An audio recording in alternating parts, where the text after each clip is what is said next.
Hello, everyone, and welcome back to another season of ASL. It is season 16, and again, joining me is the one and only Eonzerg. What's up, dude? Glad to have you back.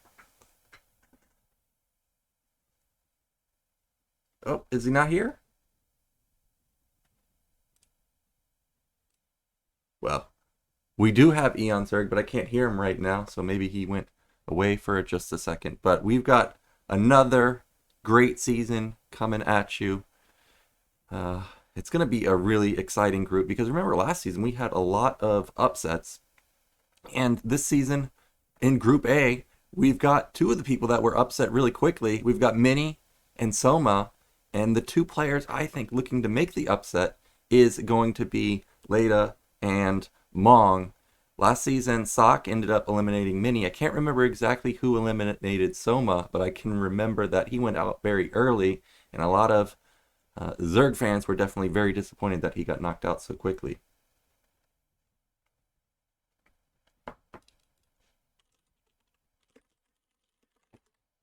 By the way, guys in the chat, can you hear me?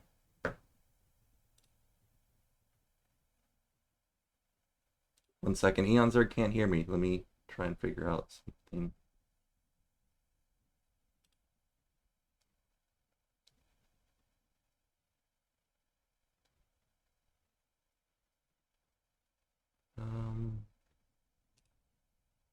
Um, Hello. Hello?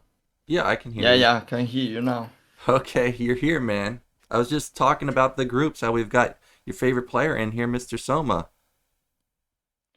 Yeah, man. It's good to be back, you know. Really appreciate that we have this ASL in 2023. It's actually like, it's so weird because we have so many other side events like the daily pro leagues they do on Africa and stuff like that. But like, you really appreciate this tournament. Like, you know, your favorite player can be eliminated at any moment. It can be like his last game of the season. So it's really great to have ASL back, honestly. Yeah, and with it being the round of 24, like you said, it can definitely be these players' last games very quickly because round of 24, it is best of one the whole way. I know as a player, it's a format that you don't really like because you could practice, for months for this, and then to lose and just lose and be out in one game is frustrating. But for viewers, that allows new players to get in. You can have a lot of upsets like we had last season with Mini getting knocked out really quickly, Soma getting knocked out real quickly. We're getting a look at the maps. What do you think about these maps, man? I think they're pretty good. So I made some notes about the ASL maps. You know, I'm going to mention you the map pool from the ASL 12. It was Ascension, Eclipse, Goodnight, Largo, Lemon, Polypoid, Revolver. Yeah. As you see, this is probably the most standard maps we had in the ASL. But this season, Invader, Dark Origin, Apocalypse, La Campanella, Polypoid, Retro, Tempest. This is for sure the most standard map pool like ever in the ASL. There is no mistake about that. Like the most crazy maps here is probably La Campanella, and it's not even that crazy.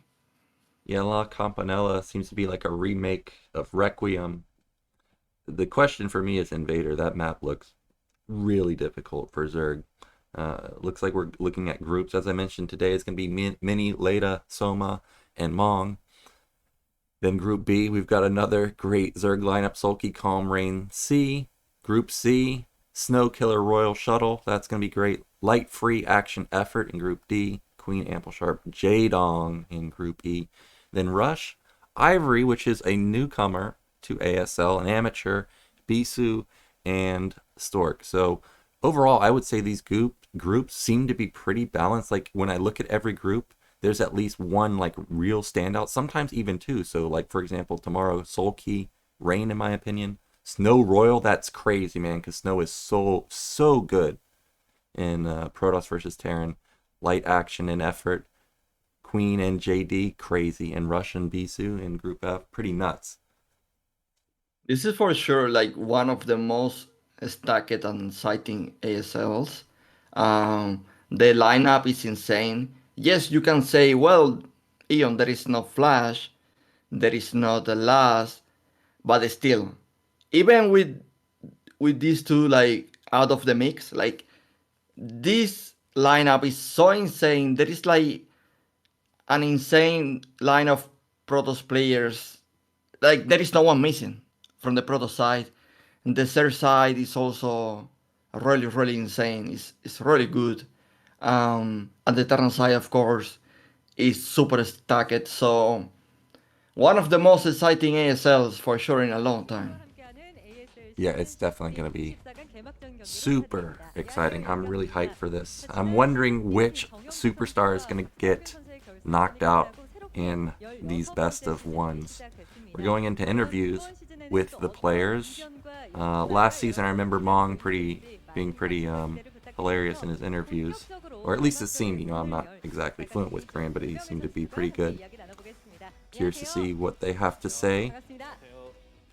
Now, I'm sure you watch more Pro League than I do. Is there any new meta that we should be on the lookout for, you think, this season? I don't know if you can call this new, but I have seen that Protoss players are like going back to the Arbiter. Arbiter and Protoss versus Terran? Yeah, Protoss versus Terran. Yeah, of course, no.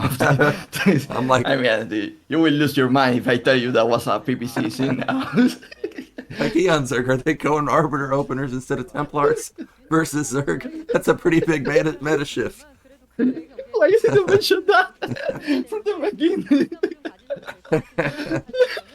Oh my god. No, but then in a serious note, like, especially someone like Mini that was like so heavy on the shoulders and stuff like that. I have seen like few of them like really like going back to the Arbiter and especially more carriers. And I have seen like a really like a drop of the shuttle play. It's still like something they do, but I have seen like before it was like probably 70%. Now it's like you can see something else. Okay, well, I'm happy to hear that, not just because I play Terran and I know that style is so hard to defend against, but because I really do think that if you can get carriers up, like 10 to 12 of them, I just don't see how that's better than shuttles. Like, carriers are just so ridiculously strong, but I do remember a translated VOD that I think Light had done, where he was talking about how when you get the shuttles out so fast, it's kind of like having mini recalls, except earlier in the game. So I am a little bit surprised. Oh, and also he mentioned that arbiters were not that hard to deal with in general compared to shuttles. So I am surprised that we're seeing arbiters instead of shuttles, because they come a little bit later, and by then Terran's got bigger supply. They're probably more fortified, but it is nice to see the carriers come back into play. And server-wise, I have to mention that I don't know if it is because of the maps, but I have seen like before the server players were like so heavy doing the 2.5 hatchery build, but I have seen these days like they like doing two hatcheries more often. Two The hatch? classic two hatch muta, yeah. Okay.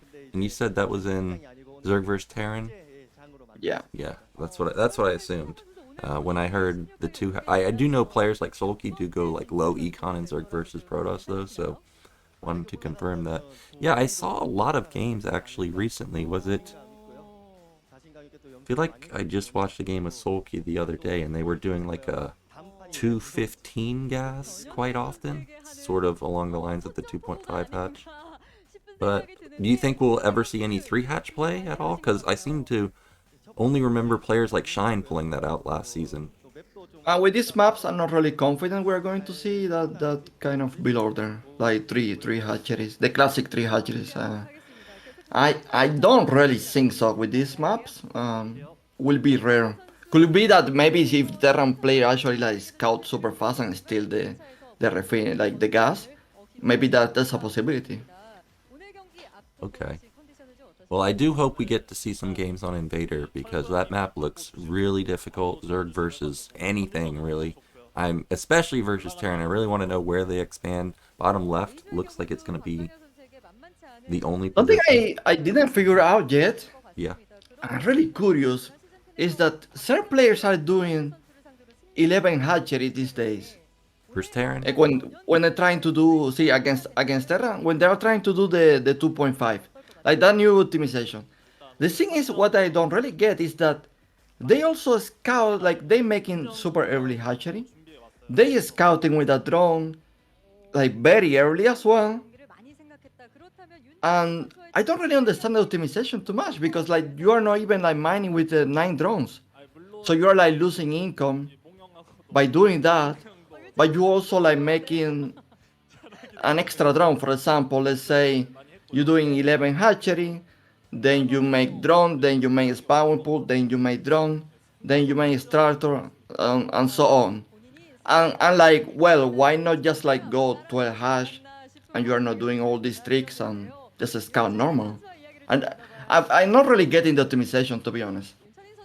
Yeah, it's funny you mentioned that because in a recent game that I did watch, I did notice 11 hatch, and when it went down, I thought to myself, did I just read the supply wrong? Because 11 hatch is just something that players have done for literally over 20 years, and unless players are rushing that hatchery to like get a sunken colony, which you never see versus an 8 racks, but maybe I don't know, maybe like BBS is making a return and you really need a sunken. Yeah, I'm confused why 11 hatch is actually the move there. I'm glad you mentioned ARAX because at the same time, by doing this, you have like less eco Yeah, and you still need to pull a lot of drones to defend the ARAX. So it's very confusing to me why to do the 11 hatchery. yeah, I just don't see the reason also, unless you're running into BBS where you really need a sunken for some reason. Maybe players are doing that. I personally have not seen pros BBS. So yeah, I didn't that see a is BBS since I don't yeah. even know. Maybe Flash against Rush and when he was playing random and then Flash went 5 pool or something and Rush double racks. Yeah, it's just not a common build versus Zerg for whatever reason. Um, by the way, Soma, I hear rumors that he's going to the military. So if this is not the last ASL, it's going to be like one of the last before going to military. So I really hope he goes far this time and he takes the opportunity because the guy, like skill wise, is so insane. He pushed the meta of the third players so much, and it's to me so sad that he still didn't conquer the trophy. I would really like him to get it because if there is a player that deserves it, it's Soma. Yeah, for sure. He's a really freaking good player, and even I, as a non-Zerg player, even I recognize that he's changed the meta. So hopefully he does go far. Whether he makes it all the way to first place or just making it to semifinals or finals would be great for him. We're getting a look at probably my favorite Protoss in terms of multitasking. Mini right here. He was like the king of shuttles for the past few seasons. So if that's kind of coming out of the meta, I mean, he must have come up with something different if he's going to use arbiters or something different if he's going to use carriers, because neither of those techs really showcases multitask. So I wonder what he's come up with to kind of, show off that, hey man, I've got 400 APM, I can attack you here, there, everywhere, and also macro behind it. I really want to see what he comes up with when he plays versus someone like Leta. So if you remember well, last season he was eliminated by Zack in the last game. It was a best of one, of course. Um, and he actually did the strategy you mentioned, the mass shuttles build. So I, I don't know for sure, but I imagine that him after being eliminated by doing that style that didn't really work out in under like the high pressure situation. That is a best of one being in uh, being the deciding game to advance or to be eliminated from the ASL. I have the feeling that this time we are probably going to see something different from him, something that he's probably going to be able to do, even if he's not really in top shape, and is going to learn from that lesson. Like, let's not forget this guy made to the ASL final. He actually won the ASL one time, lose one final. or two. I don't remember sadly. He lost a final against Rain, if I'm not mistaken. So he's like a very experienced player, and I really hope he actually like advance as well from this group because the guy is one of the most insane players, and Protoss been not having so good results in the ASL, especially when this kind of players eliminate early on in the group stage. Yeah, for sure. And his multitask, like I said, is absolutely bonkers. I really want to see Mini do well, especially after his disappointing performance last season. Trying to read.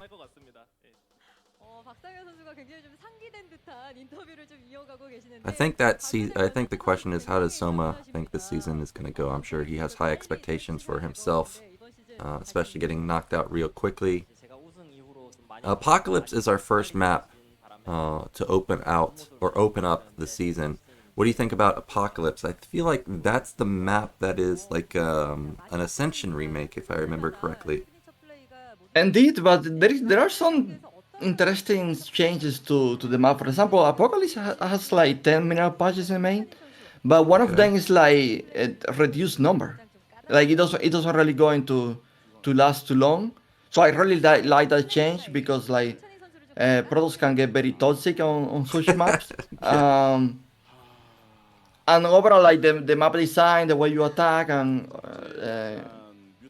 the ramps outside the natural and stuff like that, all of that is like redesigned, and it feels like it's like an improved version of Ascension. So I'm really expecting to have like really cool games on this map.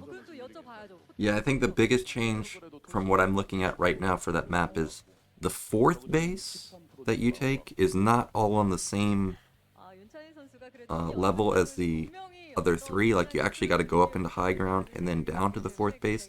So races like Terran, who are insanely strong on four bases, they're going to have to actually move a little bit and actually fight a little bit to get the fourth base. So I think Terran may have a somewhat harder time than they did originally on Ascension, but still, overall, it looks like a pretty balanced map.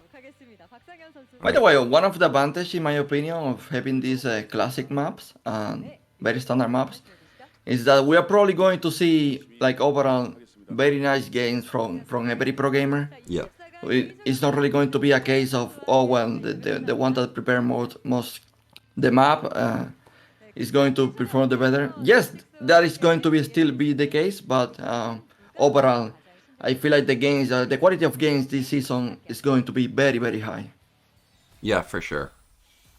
All right, as we stated earlier, it's going to be Mini, Soma, Mong, and Leta. I think our first match of the day is actually going to be Mini versus Leta. Let me see if I can read.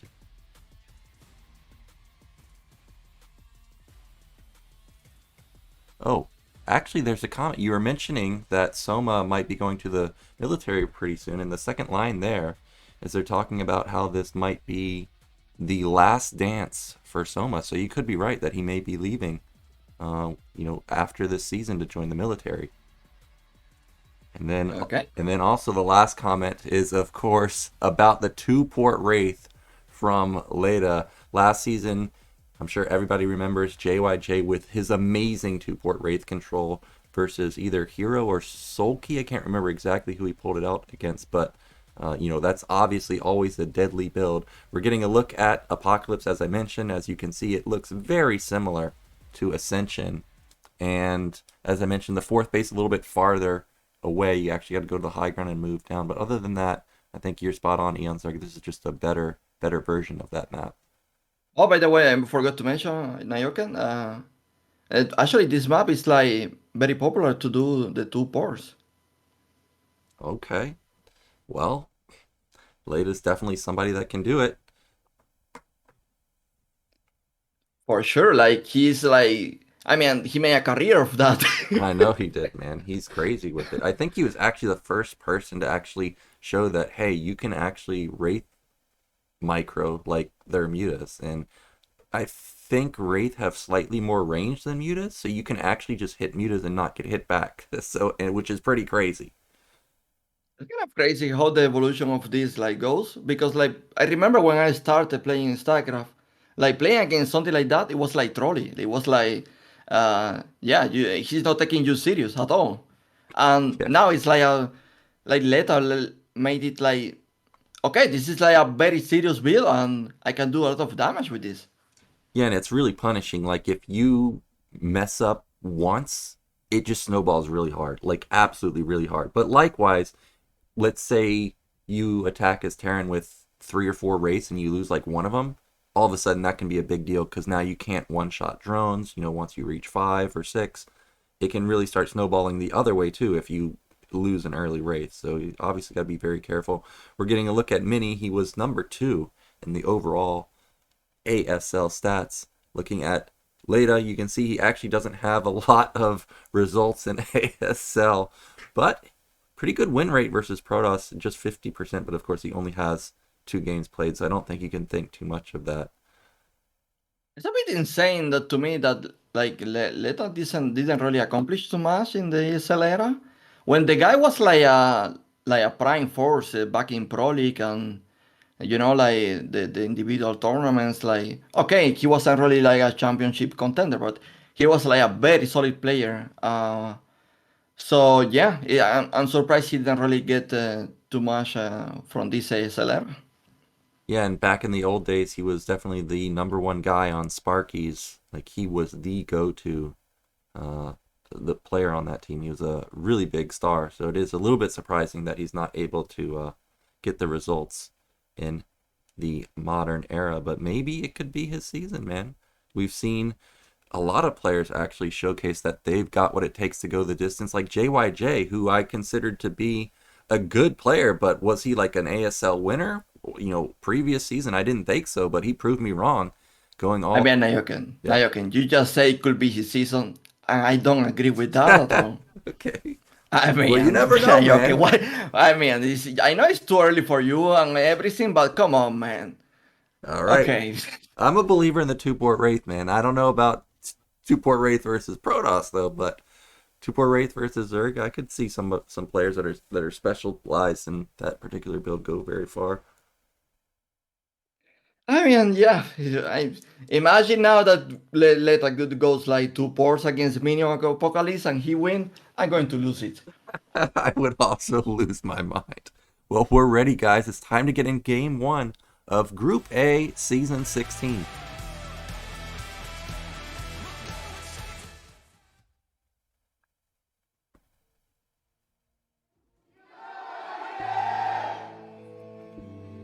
Okay, in the mid-right position, we have the one and only, it is Mini. And in the bottom left, we've got our blue Terran, it is Leta. Here we go, man. First game of the season. Honestly, the first game is always exciting. I don't know why. It's just like it's what the stars, everything. So this is going to be cool. Yeah, and I want to see an aggressive opener. I want to see fireworks right from the start. Terran, generally not the aggressive race versus Protoss, so that kind of obligates Mini here to make something happen in the early stages. I hope we see a forward gate, but don't see a probe moving out at all right now. That means we are just going to have the pylon in the main. Meanwhile, looks like Leta not going to get spicy, go for like a weird 8 racks or BBS. Probably just going to have a normal opener from him. There is a lot of hype in the crowd. There is even a foreigner. Look at this. Yeah. We do have a quick scout from Mini. It being a 3-player map, if he does get lucky finding Terran first, you can gas steal, so I do like this opener from Mini so far. There's the gateway, and in Leta's main, where's that rack's gonna go?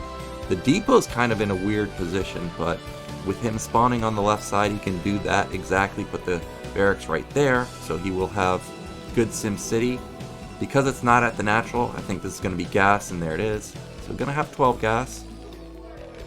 Tell me something, Nyoken. When Protoss scout like this, like at least on ladder, there are these always Protoss players that this first scout on 4 players map. I don't get it, but whatever. When they do this first scout and they fail, does that like is like a letdown for the Protoss? It's like his build is now not as optimal? Well, of course, it's slightly not as optimal, right? Because you're losing some mining time, but I think the 50-50 odds that you have to just gas steal a Terran and completely throw off their build, I think that's worth. I don't think Mini's too worried about losing, maybe 40 minerals overall from not having this probe mining. But I can tell you what Terran's going to be really worried about is if he loses this SCV before he even gets to Protoss's base. This is crazy. Can you believe he's killing this SCV? Yeah, I can, because Mini's a freaking nightmare to play against. That's dead, man. Oh, actually he gets in. At least he sees gas, I would say. But Nyoken, that worker was almost like going into the Terran base. It was like super close to go. And then he went all back to his main. And wow, he didn't even scout the main. Like, he's happy just to see that SCV, I guess? Yeah, he didn't get to see anything. He didn't get to see range, Citadel, Nexus, nothing. I guess you could say, well, Protoss didn't scout Terran either, right? Like, all he saw was an SCV move out. For all he knows, it could have been a Rax in Terran's main followed up by Gasless Expand. So I guess both players kind of are just in the dark, sort of. I feel like Protoss is in a better spot, though. You don't really need to be scouting Terran that much in the early stages because 2-fact is really not a common build. But yeah, I can tell you Terran is in panic mode. He needs to get an eBay up pretty soon because this could be anything. Okay. So it was like worth it actually to do that for Protoss. Like, because I was like, okay, I thought it was important to actually get your worker in the Terran base and see everything. Like, are you spending? Are you doing a fast factory? What is the deal? Yeah, so he comes in with the Goon and sees that it is just the command center, so he knows that this was just a normal expand. By the way, robotic for Mini already. Yeah, 4-minute robo. I think that's pretty standard follow-up. Like you were saying, it being important to scout for Protoss, it is true. Like, he did skip range, and if Leta had gone gasless and you don't have range and you're not rushing a robo, well, that's a big lost opportunity to at least force SCVs off to repair the bunker. But this time around, he got lucky that was not the case. And Leta somehow has deduced that this is not DT because he's just going straight starport with mines. Yeah, in my opinion, is sometimes you need to gamble, like, need to avoid, like, okay, if he goes DTs, I guess that's game. And by doing this, there is like winning some kind of like edge right now, in my opinion. Yeah, it looks like he still has rush mines to potentially catch the DT, but we of course know that's not coming. And I thought that was going to be another Nexus, but it is just going to be a spotting pylon. Vulture is going to come in here. Okay, he is not going to get down any of these mines, I don't think. So good job from Mini to delay that. Now Terran really won't have any intel on when Protoss takes a third base. Starport or dropship is not out yet, so there was not a drop at the same time. So I feel like by the time the drop comes out, I'm sure Mini will move all of his Dragoons back into position in his main. Okay, this can get so crazy because Mini is going river first. Yep. And Leta is also going dropship, so I mean the one that controls better the multitask exchange is going to be really the one leading this game. Yep, and there are the Dragoons that I was mentioning coming back into the main to defend the drops. And like you said, this is going to be a weird scenario. Both players really going to be microing their hearts out with the Vultures and the Reaver. One good thing for Leta is common follow-up to this is 1 or 2 Wraith, and that means he could potentially knock down the shuttle. Oh my gosh! Oh, he missed it. Yeah, but you gotta. Yeah, I think Leta actually may have saw it with the vision advantage that he had temporarily. Here comes that drop into the main. Goons are already in position. He's gonna unload 2 here, 2 into the natural. You can see he's repositioning at the natural. Also in the main, it seems like he got maybe 2 probes or so. So a decent amount of damage. But there's the Reaver in the natural. Instant pull. Good reaction. This exchange was like, I would call it like good for Leta. That was like he killed for sure like more than 3 workers in the main, and in the national probably like 1 worker. So Remember, he transferred all his SCVs, so a lot of them are stacked. So far, it looks like he got 3 or 4 SCVs with the Reaver. The Wraith is still not out yet, so the shuttle is still going to be a nuisance. I think the damage for Terran, like you said, is about as much as he could have possibly hoped for. But the Reaver has done a considerable amount of damage also, and behind this, Mini has taken a 3rd base. Like, that's a completed Nexus, so he's going to be really ramping up his econ. And what can Terran do about it? He rushed a starport, then he rushed an armory, so a 5-fact timing is kind of out the window. I feel like Mini's in an amazing spot. for sure, like I was saying, like it was really good damage by Terran until I saw that Reaver hit. That totally changed the face of the game. And now with this tier expansion already running, Leta doesn't really have like any kind of like way to put pressure anymore. Like map control is all Protoss, and I mean he's starting now the 2nd factory, so that's how much behind he is tech-wise now to produce units. Do you think like the right answer for him here is to make a tier expansion? Or no, he's doing 4 factories. Yeah, so when you open like this with the starport and then also an armory, like you just don't have units as Terran. So even though this could still be a 3rd command center, right now he really needs to ramp up his unit count, because there's no way that you can take a 3rd base and also have enough to defend versus potentially mass shuttles. So I think this is the right move regardless of whether he pushes or not. Even with him having the fast armory, if we do get into late game with a 3rd base or 4th base, he will at least have really good upgrades. So I'm waiting to see if there's a science facility coming down anytime soon, because I imagine +1 should be completing within the next minute or so. It's 5 factories. Like, I mean, he probably need it because like he need to make units somehow. Yeah. Like, he's like very low on units anyway. But Mini is also doing Citadel. I'm not really sure if he's going to make Arbiter or it's just for speed. So yeah, I'm really curious. Like, what kind of damage can this bring to the table? Because let's say that Mini is still on 4 gateways, by the way. Yeah.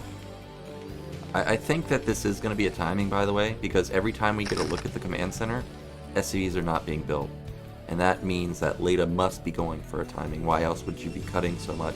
And like you mentioned, there were only 4 gates, but take that back. There's 8 gates. There's another shuttle, so it could be shuttle man style. I really do hope that Leta gets out like a 2nd Wraith or some Goliath or something to really shut down this shuttle play.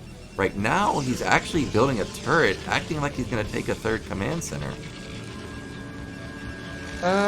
Yeah. But, I mean, Mini, I'm not really sure if he has any or server in the main, but at least he has like vision outside it. So I'm not really sure if he's trusting that Leta is going to spend. Yeah, I'm not so sure either, but he is in a good, or Leta is in a good position, meaning like when Mini attacks here, Mini's going to be coming. Okay, actually those tanks are way farther forward than I thought, so I don't really like this because he's going to be attacking uphill and that's not going to really register, but here we go. He is going to move to high ground, but you can see that supply. Mini's already up 40 supply. Remember, he's got like 8 or 9 gates in his main. I saw Citadels complete.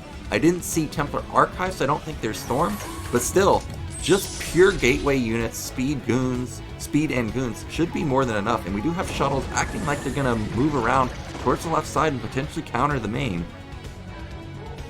You know what, Nyoken, the army from Mini is like, yes, the supply is high, but it's wait, dropping the main. Yeah, he really needed to have Goliaths or Wraiths in the main. Oh, actually, he does have Templars. Oh no, he's gonna kill so many SCVs here. And if Leta was not all in a minute ago, he's all in now. And you can see he's not even trying to save his main. He's just going for the counterattack. I think this is his only chance. But even with this counterplay, it's going to be really hard when you're down 70 supply. Nyoken, there are not that many units for Protoss, to be honest. That is true, and Terran is on high ground. Well, Mini can't hold this, not with this army, that's for sure. See ya, shuttle. Are we going to have another sock moment from last season where a counter just obliterates Mini's econ. No, he can't lose the Templars. That's his last hope here. Like, how? What? He has 2 Zealots and that's his entire defense? I mean, Reavers are coming back. Troy Reavers are going to help. He doesn't have that many butchers either to defend the tanks, so there is like potential to drop silos on top of the tanks, and like he's actually still doing damage in the main somehow. So I still think like this is Okay, well this is brutal because he killed the Comsat in the main. So now there's just only one DT or one scan remaining. I don't see a single SCV with this army. So as long as he splits up the DTs, okay, well 3 more DTs die, but there's another one. yeah, and there are no SCVs in the main for Leta anymore. Wow, that's a sad way to end because this army actually was very fearsome. Like, he traded very well with his initial counterattack. Preuss's army was not that scary, but now with just a single DT getting in here, not having any vision, this is going to be Leta tapping out here momentarily. Good counter though, I really did like it. I think he had to go for it, but unfortunately Preuss was just too big at that point. Exactly. If it didn't get so much damage in the main with these 3 shuttles, I mean that could be such a good game. GG. Yeah, well done from Mini there. I'm sure he's feeling very good to not be repeating last season where he got struck down from Sock, and that means that he's already in our winners match, and Leta unfortunately going to be knocked down to the losers match where he's going to be waiting the result of Soma and Mong. I'm glad Mini won the game, but at the same time, I feel like he in case he plays Mon, uh, he needs to for sure to do some adjustments because uh, he didn't really need to put himself in that pressure situation for no reason. Like, he was controlling the game so good until he didn't. Yeah, that is true. Like, I actually was really worried that he might die, especially once those Templars got killed. But he did have a group of units that I missed at his third base, so he actually had more than I thought. But yeah, it could have gotten dangerous because he had also built a 4th Nexus, which could have been units, right? Like, that was a 4th Nexus at top middle that wasn't helping him. And, you know, that could have been additional Zealots. But we're going to be going into match 2 in just a second. We actually have to put up, we have to not show the ads, so I'm going to put up a static screen in just a moment, so when you guys see that, that's why. But actually, we're not going into a break just yet. We're just going to look at the final attack in the main. This just did crippling amounts of damage. Once you lose this amount of SCVs and you're already in the center of the map, you can't turn around. You got to go for it, and this was the correct call. But how did Mini lose all this stuff? To mines, he was retreating and lose like few dragoons to mines, and also he apparently because he was like using this high Templar tech, he made high Templars, and they didn't even have energy, so he wasn't really able to use these Oh yeah, units. yeah, that is true. And oh, okay, here's the ad. We'll be back in a moment.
All right, we are back. We're about to get into game 2, but first up, I guess we're gonna have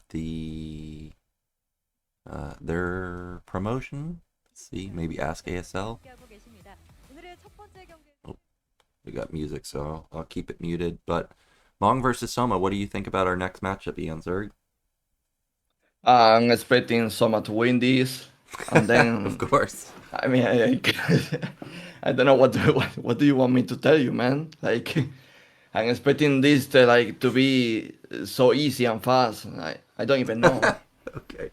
Well, I just went to a LAN the other day and I got asked, why do Terrans not mech switch anymore versus Zerg? Now, I have my own opinion, but what do you think, from Zerg's perspective, why do you think Terrans aren't mech switching versus Zerg that often? Like, why do we always see SK Terran? That is a really good question, to be honest. Because like I remember back then when I was like still playing against Make a Switch, and all of a sudden they were like doing um, starports like SK Terran. Like I was like struggling to play against it, but then they switched it to that, and I was like, oh wow, okay, I guess I guess I mean it was better for me, to be honest. I Yeah. struggled way more against Make a Switch than Bio, to be honest.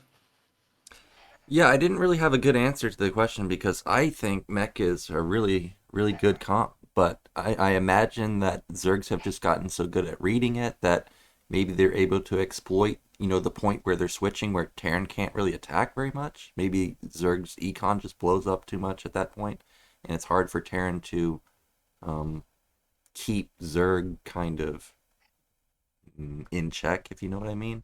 We're looking at Soma stats here. Versus Terran, only 36% win rate. I'm a little bit surprised there because I remember a few seasons ago, he just absolutely obliterated Rush. Like, Rush just got crushed. Like, 2-0 in 20 minutes is actually crazy. So I'm a bit surprised that the versus Terran win rate is as low as it is.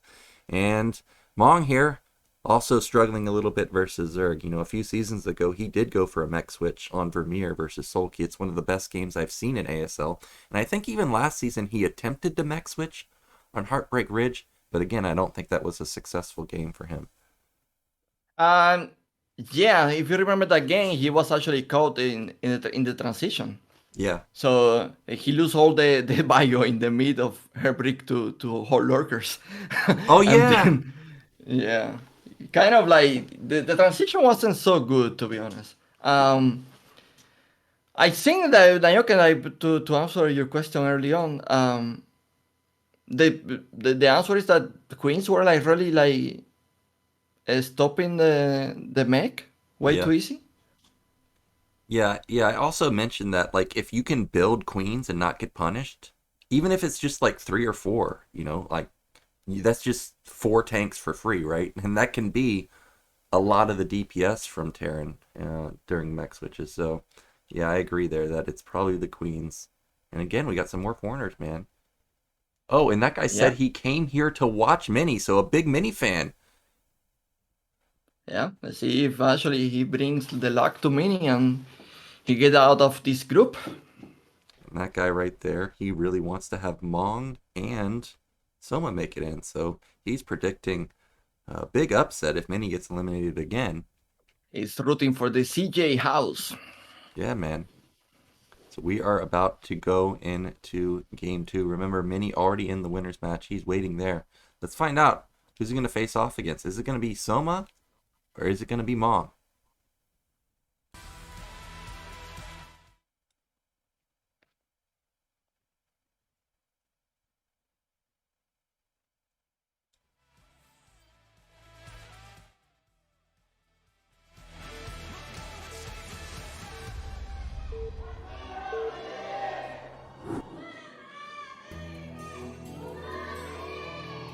Okay, in the top middle position, it is Soma. And in the mid left, we have Mr. Mong. Yeah, this is going to be. I mean, it's going to be nice for Soma. Hard fun here, you know. Eonzerg has no hope in Mong, man. I'm a believer, dude. If he can split the map, if he can not running the hold position lurkers. I am looking at spawns right now. Oh, do you expect him to make Mega Switch here? I don't know, man. Like, I've just seen Mong play, and he's at least one of the few players that do mech switch. So if there's anyone in the Terran lineup that could do it potentially, I feel like Mong is the one. Yeah, what is that? That could be a wall. Well, that looks like it's going to be a wall, Eonzerg. Yeah. But it's a wall outside. Like, usually when they try to do grace, they make it like the wall inside, you know? Yeah. So it's probably not going to be a one base here. The way this is laid out, he's either going to leave a gap if he puts it directly on top of the wall right there, or if he goes off to the side a little bit. I think it's a complete wall. Okay, he did go off to the side a little bit, so this should be a complete wall here. So that means that he's going to be able to expand off of 0 defense, and you were talking about 11 hatch earlier, but not going to be the case this time. This is just going to be normal 12 hatch opener for Soma. Yeah. It seems to be like it's going to be the classic... Oh, wait.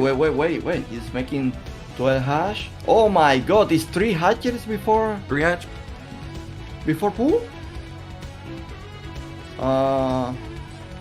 He made a spawn pool, okay. Damn, I would have been hyped for that.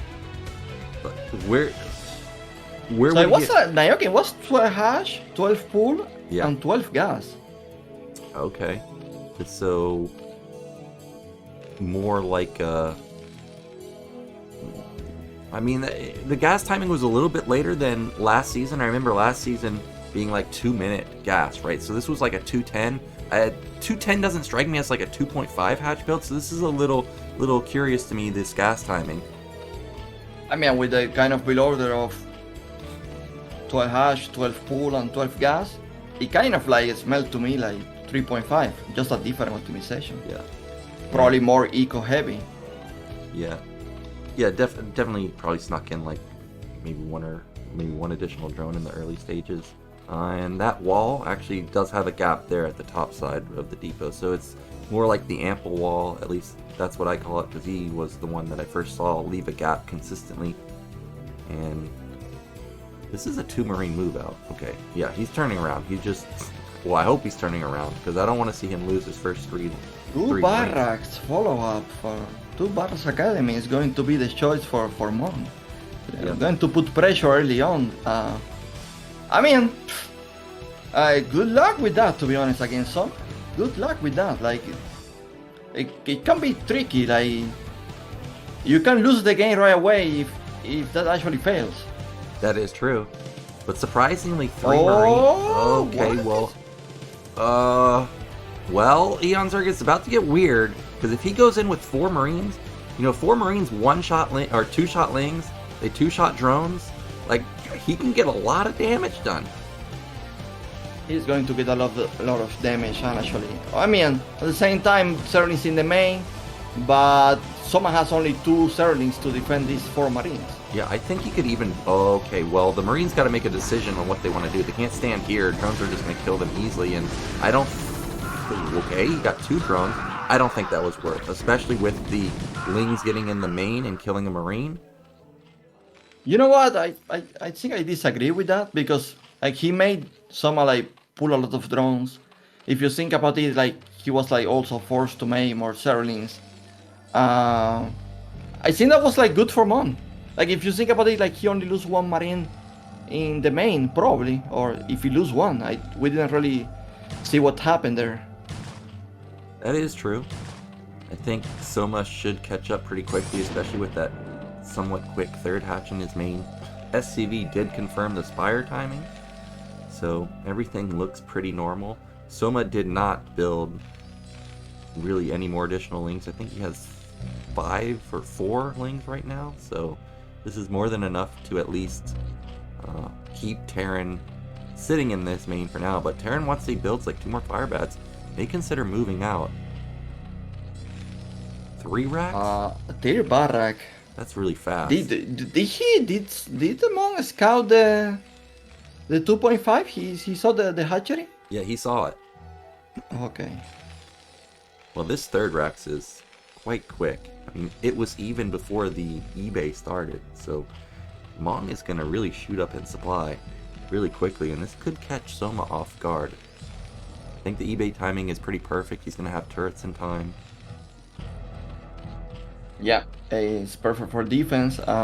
But yeah, remember that the gray now for Mong is like, it's going to be delayed. There is a lot of room here for the mutas to fly and do damage.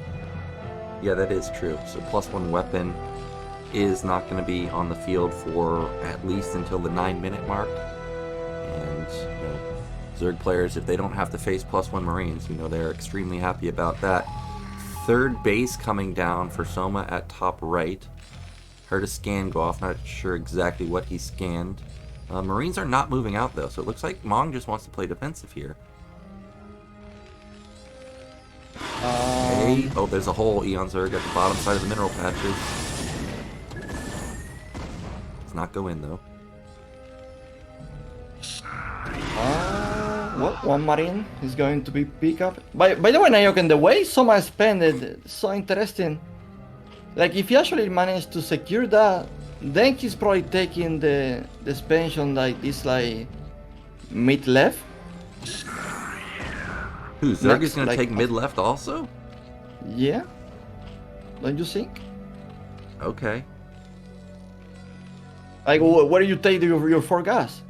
Yeah, I don't know. I guess you would have to take it over there. I was just thinking, like, isn't that close to Terran? Well, these mutas, what are they doing? But I was thinking, like, that's close by 4th base to Terran. I don't know if you really want to expand close to Terran, but maybe he will. I would be surprised to see Terran like spending like in that mid left expansion as well. Yeah, Terran's definitely going to expand down towards bottom middle. Soma's done a good job to keep these mutas, or these Marines back. Okay, does he have +1 weapon? He just jumped on that turret. No, he doesn't have +1, not just yet. Oh, this is annoying. This is one of the downsides of a wall, is that Marines, they still take a lot of damage, even off of bounced shots. But yeah, that was a miscontrol there. Loses a muta for free. No, and all the mutas got hurt. Like, oh, you need to be careful with that move. Yeah, these turrets, this is a really good setup for Mong. Like, he's got his reinforcements like right there from the left side. He's obviously got a big army on the right side and turrets to support the left side too. So if ever Soma missteps just a little, he can get punished really hard. But Soma, he is up in supply. I did see his Hydra Den was done, so Lurker's going to be coming out pretty soon. And this is not just going to be all in Mutiling. I saw another sizable building. I assume it's the Queen's Nest. Yep, there it is. And Evolution Chamber, so he is going into Hive. And yes, his eco is also like really good. Yeah, this is going to be really rough for Mong. He hasn't gotten any pressure done other than those initial 4 Marines. He hasn't even gotten past these ramps with 2 groups of Marine Medic. Like, that's hard to do for Zerg to keep Terran back this long. And that top middle base that Soma took, that's like a fully saturated base. Like, that's a lot of drones right there. I didn't realize it before, but like Soma, by keeping Mong in the low ground like this, and he's like almost in the dark, it's paying off. It's like a really good right now. It's controlling him perfectly. Like, and behind this, like transitioning to lurkers, like heavy eco, not even like forcing him to make sunkens. You can tell like Soma is having like a great game right here. Yeah, this is, I would say, as well as the game could possibly go for a Zerg player. Finally, Terran's starting to get out onto the map.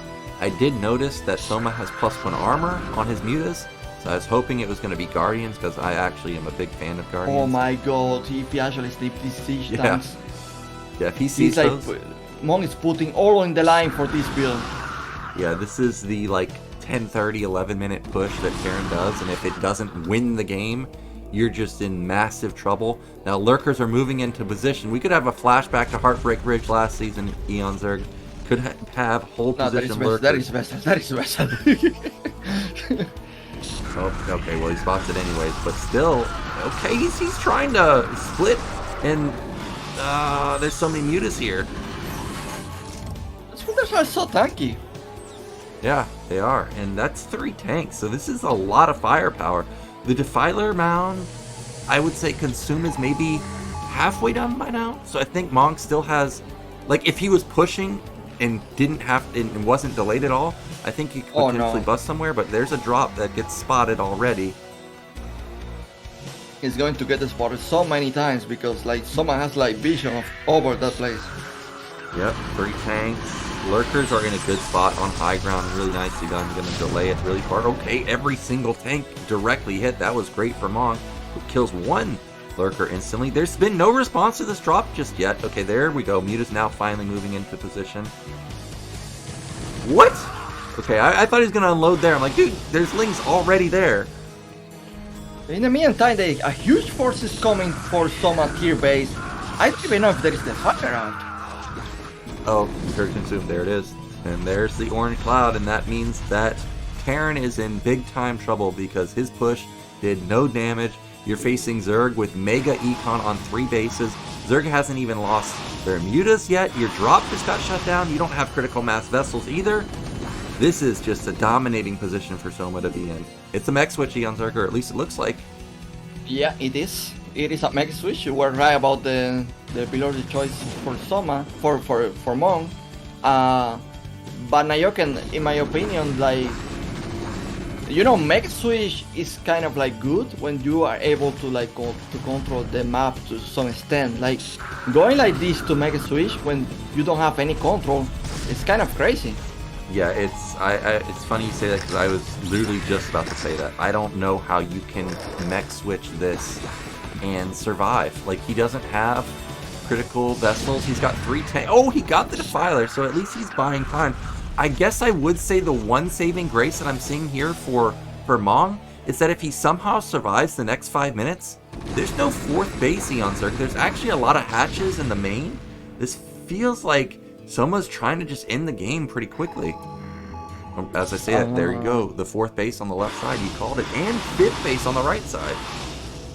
Yeah, he realized that that's a lot of drones. Like, that's like fastest economy here. Yeah, that is a ton of drones. I think as soon as Soma saw the vultures, he's like, wait a minute. I know who I'm playing. I'm playing Mong. He loves mech switch. So he's like, I need big econ to go up against this. So he double expands, builds a massive influx of drones. But the Marine Medic Ball is still decent. He may be able to shut down mid-right. By the way, I'm loving this small skirmish that Soma is trying with the Filer lurker on few servlings. And trying to accomplish something, you know? Yeah. And so far it's not really doing so much, but I'm really loving it. Yep, more vultures moving to the left side does confirm that base also. Vultures are going to get killed off pretty quickly though. Okay, actually, there's the 4th base for Mong, so he's going to take bottom right also. You know, Nyoken mech is expensive. Like, I remember back then on Circuit Breakers, like Terrans would take like the whole, like half of the map, almost. And sometimes even that wasn't really enough because of how expensive the trades are. So even if Mong has like 4 bases here, I'm not really, like, he need to take more. He even like need to take the main if he really wants to win this game with mech. Yeah, so with you mentioning Circuit Breakers, back then, you were always taking the main as Terran because, like you said, you need both of those bases, and then, you know, later on you need the mineral only. But on Ascension, it's going to be hard to take another main. Like, there's only 3 mains on this entire map, so I'm a little bit worried that once Mong gets these 4 bases, what other base does he take? Does he take mid-left? Like, you're going to have to expand towards Zerg. That doesn't seem like a great choice. And bottom right, I think, is quite far away to take, so I don't know how he's going to get a 5th base, if we even get to a 5th base. Now, these mutas did way more damage than I thought. The Scourge get 2 vessel kills also, and if those mutas in the main can kill an armory, that would be amazing. Mong is falling apart a little bit here. Yeah, he at least he hasn't lost any of his tanks just yet, but yeah, he's taking a lot of damage. Now I feel like this armor's going to get chewed up. Oh well, the good thing for Mong is that at least his eco is going strong. Like, he's now saturating that 4 base. to some extent, he's also pushing far from his base, like the mines with doing damage with vultures. So yeah, I think like he's so far he's doing he's playing a pretty good game. Yeah, he is. He's definitely doing well with his econ. He's also harassing, keeping Zerg in check. But I feel like the Zerg power spike hasn't really kicked in just yet. I think one more minute it really is going to kick in, and we're going to start really seeing the flood of units that Zerg can make and just stream across the map. I'm worried. For some reason, I keep looking at Soma minerals and he's floating a good amount of minerals. He's probably saving for ultras, I guess. Yeah. But I'm surprised I don't see more hatcheries, more macro hatcheries. I feel like he's too tight right now with his. And the amount of expansion is also quite low for playing against mech. Yeah, I can agree there. And there's some macro hatches, so that puts him at something like 10 hatches or something around there. He's got 3 macro hatches in his main, 2 on the left side. Then you also include obviously the bases, so 10 hatch production for Soma. He's used a decent chunk of his gas. So I would say maybe about 5 ultras should be coming pretty soon. The one good thing for Mong is he does have high ground with it being Ascension, but I noticed that his tank count was at only 5 or so. So this is going to be really hard once Defiler Ultra Ling starts coming flooding into the middle of the map. And it was almost like Soma was listening to me because he started to do everything. I was criticizing him for not doing.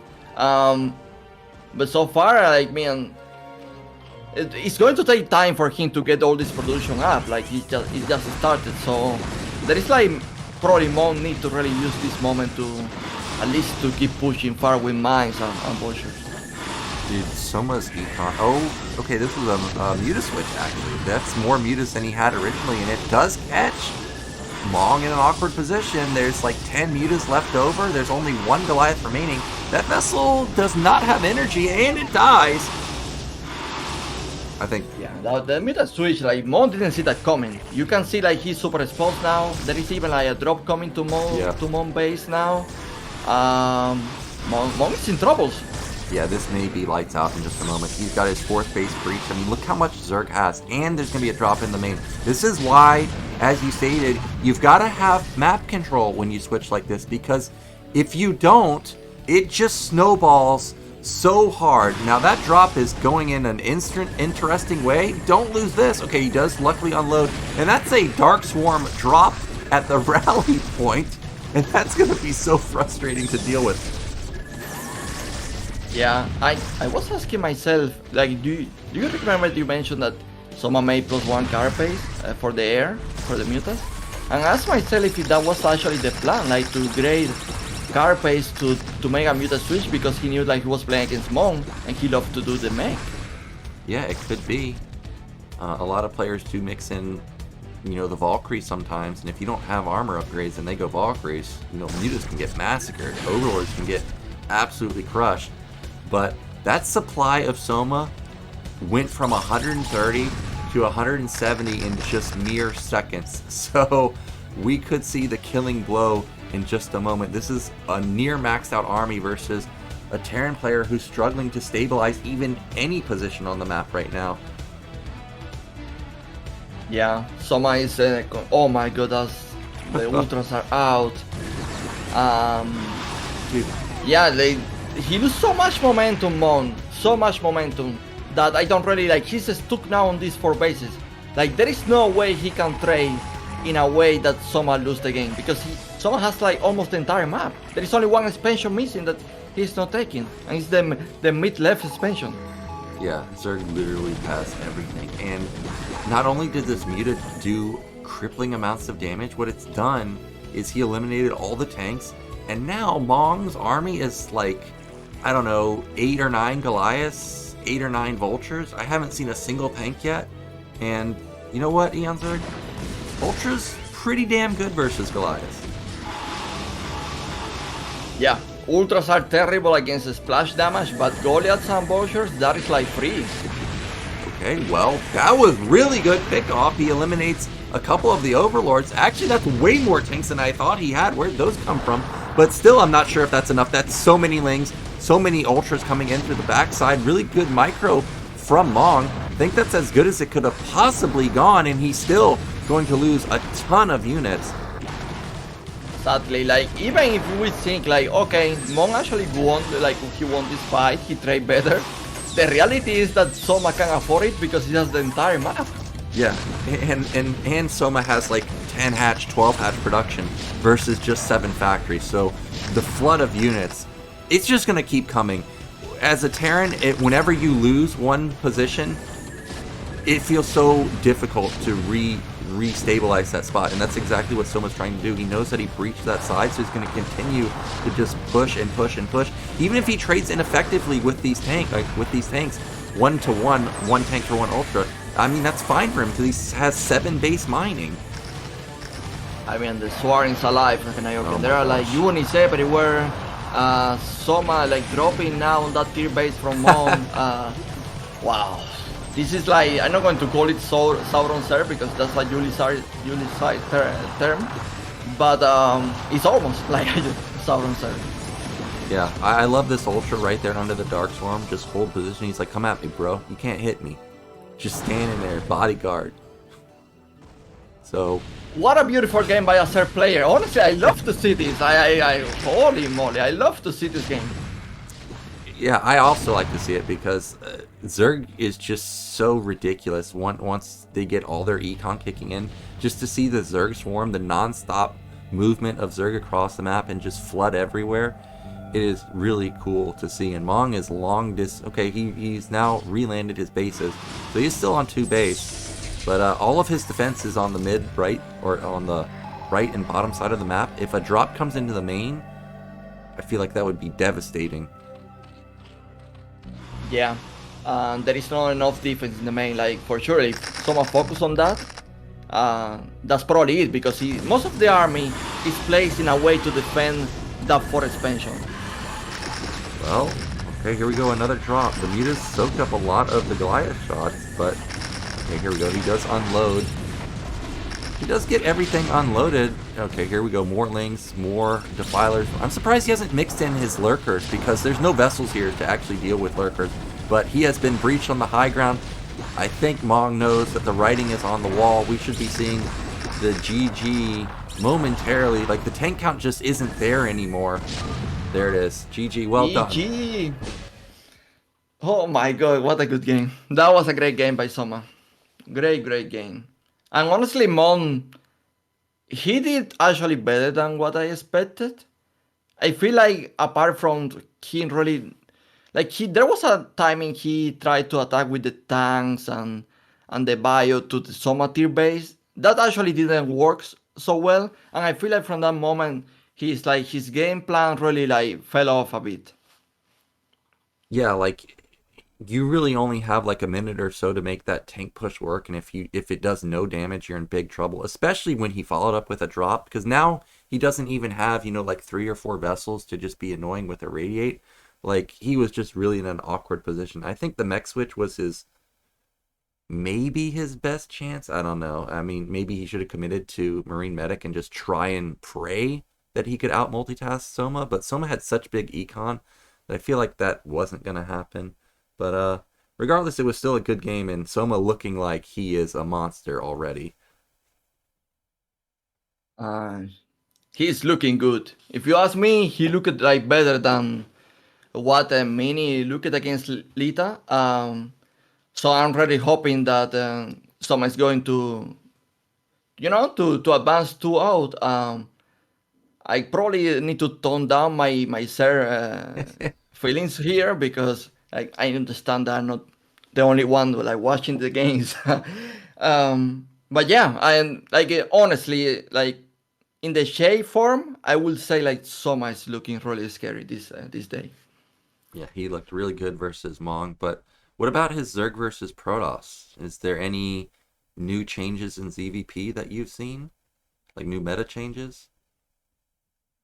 Well, wait a minute. We may be going into commercial. Oh, nope. Hot 6. Okay. Well, what about ZVP, like I said?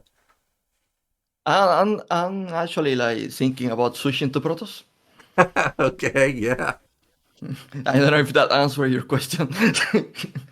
Well, Protoss. I know Zerg players hate playing versus Protoss. Like, uh, Protoss players just, I don't know, they're hated by all the races, man. Terran struggles versus them. Zerg Have you struggles ever versus played them. Nyoken again, where Hmm. you just throw all your units and everything and just trying to, let's say you defend or kill some Protoss units and they just don't die? Yeah, they're immortal, man. They're Like, so tanky. it's insane, bro. Yeah, I used to play Zerg a long time ago, and it was so frustrating to me. Like once Protoss got to really late game, they have like cannons, Templars. You're probably gonna think this is a bit troll, but like D-Web, Maelstrom, like when it goes to split map, it just seems so tough to actually break them. But as I've been watching modern pro play, like also Zerg can do similar things, like with Darkstorm, like when they really start camping on like 4 or 5 bases, it's really hard for Protoss to also engage. Like if Zerg lands a big plague, you know, they're not Terran, they can't regen that health back. Like it can also be equally punishing to Protoss. Yeah, honestly, at the high, this is like low level mindset, but the highest level, these are players they really know how to murder Protoss. It's us the mere mortals that Yeah, we struggle against it, you know. yeah, that's true.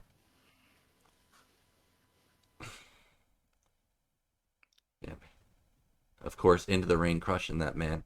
Hey, that guy from the crowd, he didn't drink it. He didn't drink it one take. No, come on. No, he actually stopped it. Like it was. Oh my god. Well, they got new flavors this season, man. Oh, I think we're going to a break. We'll be back in just a moment. Remember, we can't show the ads, so you're going to see a StarCast logo, but we're still here.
Right, we are back and we're going into our winners match. We had La Campanella banned from both sides, and we are going to see Invader Eonzerg. Invader. That's the two players map Yep. with the double entrance. There is a ramp in the natural, and there is like a front entrance as well. It's a mechanic we already saw in the map Revolver. Um, and to be honest, this is, in my opinion, it's like a very strong map for Protoss. Yeah, I think that this could be good for Protoss also. I am looking at how far away these bases are, like top, middle, and mid right, for example. They seem decently far, and the ramp is kind of awkward too. I think it will be tough for potentially Protoss to get a third or get like a fourth base, but maybe not. It is on high ground, so if they do get it, they'll be able to easily defend. But what about from Zerg's perspective? Like, how are they expanding here? Are they taking, if they spawn bottom right, are they taking mid right, or do you think they're going to take that low ground base like right by their natural? Usually they go by, uh, if you are in the top position, your tier base is going to be the top mid. And then for the fourth expansion, it's going to be the low ground. That's how they usually goes. Okay. The bottom position is going to be mid right, and then the low ground expansion. Well, I guess something. But I mean, I was looking at the map in Nyoken, and it seems to me like it's really difficult to put something timing at attack timing wise to finish the game on this map. Yeah, why do you think that is? Or what's standing out to you that makes you think it's gonna be hard to finish the The game? amount of like the mobility of the map, the amount of ramps and Okay. the directions and all you need to take to get something done, it seems to me like quite tricky. Like it's funny because like to make like a small place and with the small units and like be active, it seems to be cool. But at the same time, to make like big plays with a big army, it actually is like it's a different story. Yeah, I agree with that. I think we're actually gonna see a lot of counterattacks, catch players off guard, and like knock down bases when players are out of position. But our players are ready. It's time to find out who makes it out in first place of Group A.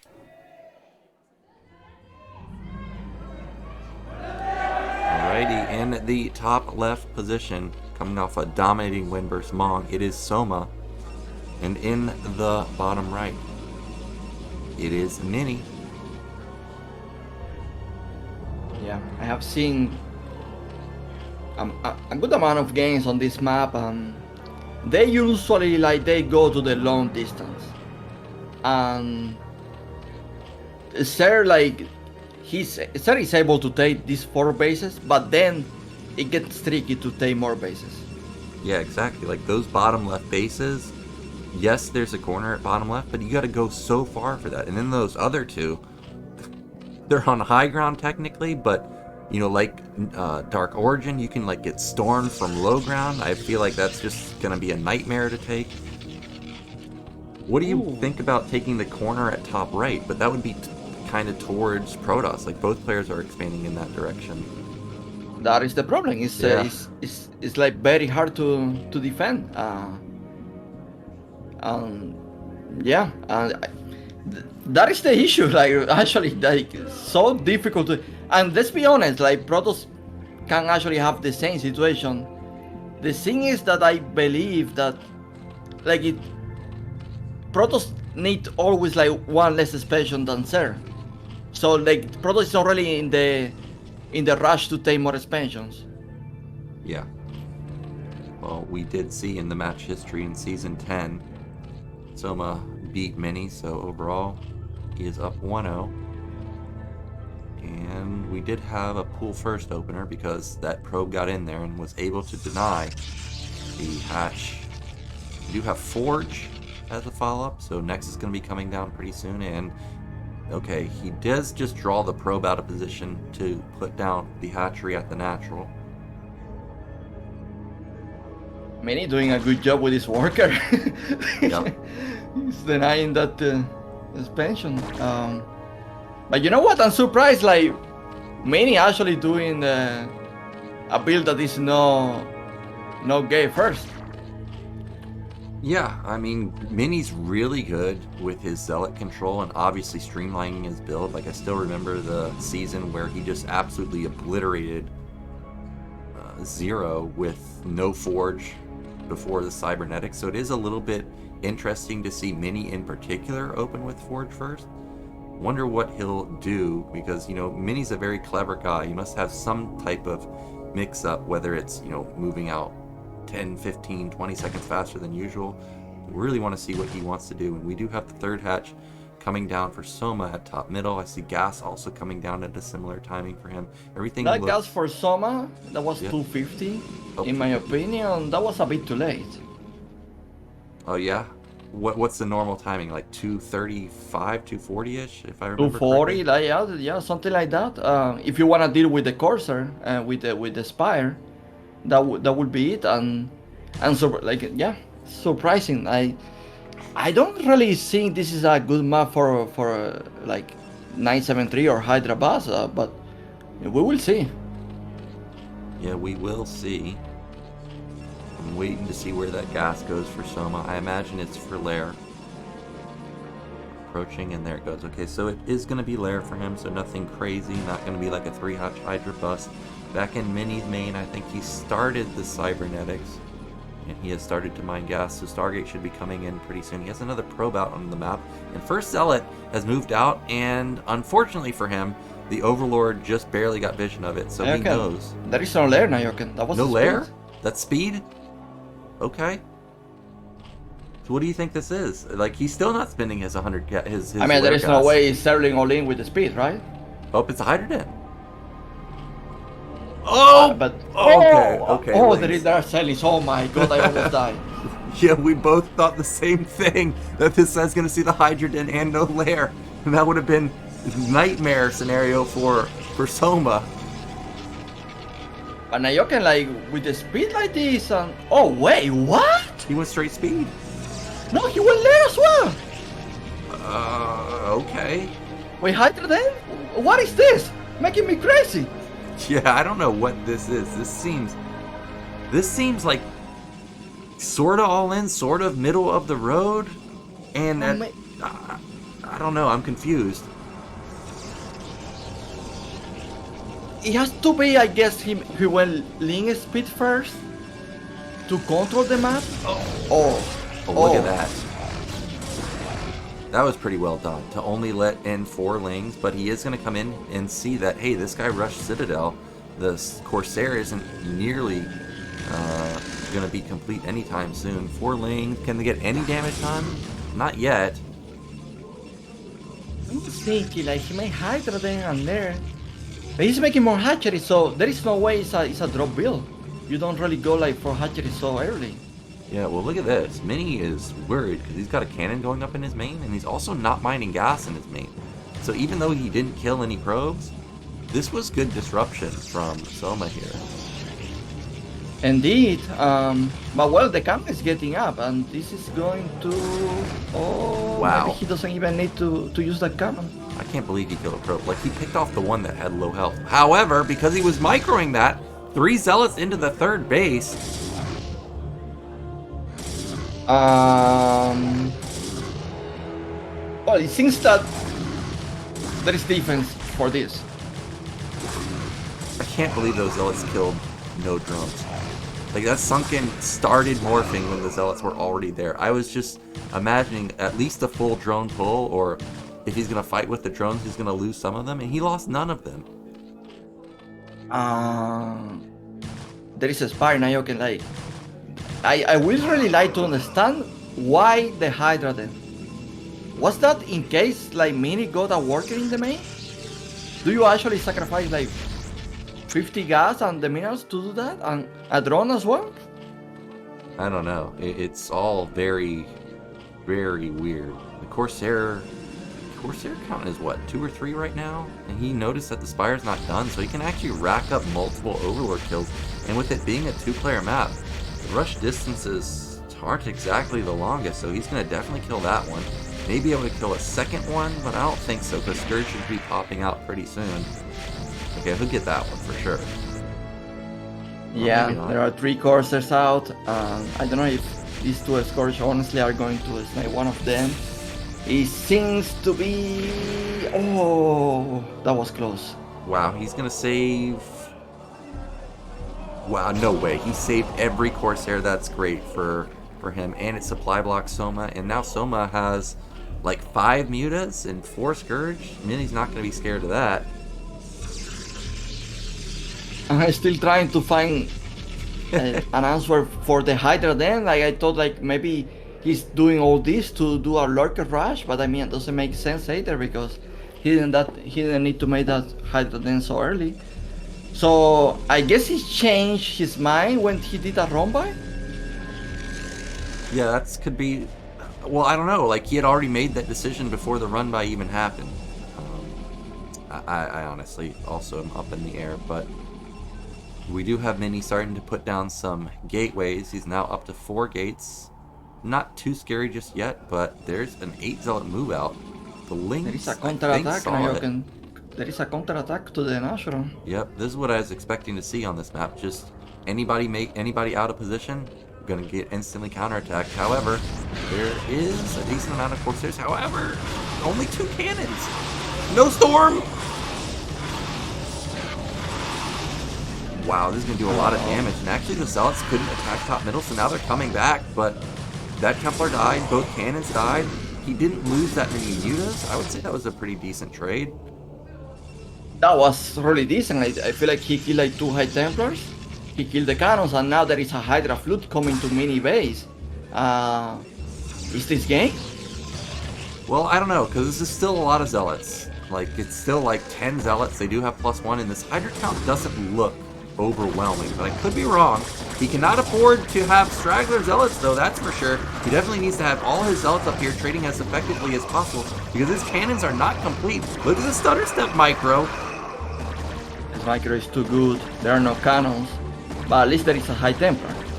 There are 2 High Templars actually. Oh my gosh. Those softened up Hydras eating a big storm there, and he loses a big chunk of those Hydras. That's going to allow the cannons to complete. And now Mini not in as big of trouble as he was a moment ago. He also has all of his production up and running. He has 7 gateways production, and Soma 10 minutes still with 5 hatcheries. He started at 6 now, but in my opinion this up is a bit too late. And I'm really worried for him now because like the times from Mini are going to be really good. Yeah, about a 30 supply lead for Mini, and also I think this was the 2nd supply block of the game for Soma, now the 3rd technically because he's supply blocked again. So any momentum he had, he's kind of getting stalled out by having so many supply blocks. And there is no Overlord here, but there is a Spore. If he overextends like that, okay, he is only going to get 1 Hydra and 1 drone, so it's not as bad as it could have been. Oh, he loses that for free. Oh man. Oh man. Okay, he does get the Forge, which is obviously huge, but +1 armor completes, and a DT runs by into the main. How'd that happen? I don't know how that happened. Like he was already like low HP from the other Natural. Oh my god, he doesn't know. So I saw even somebody didn't see it. Now he finally pulls like that. That DT had like 4 health. Doesn't even use the drones to kill it, so he just loses like 7 or 8 drones. Now we have a massive counterattack. Huge supply lead for Mini right now. There's no way that that hatchery can survive, and there's still no Overlord in the main. So the DT is just hiding in the corner. Actually he saved the suspension.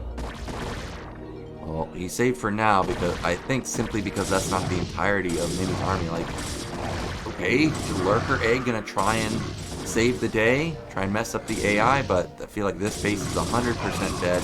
Another DT. I was like, dude, DTs are pretty good. The hatchet is dead.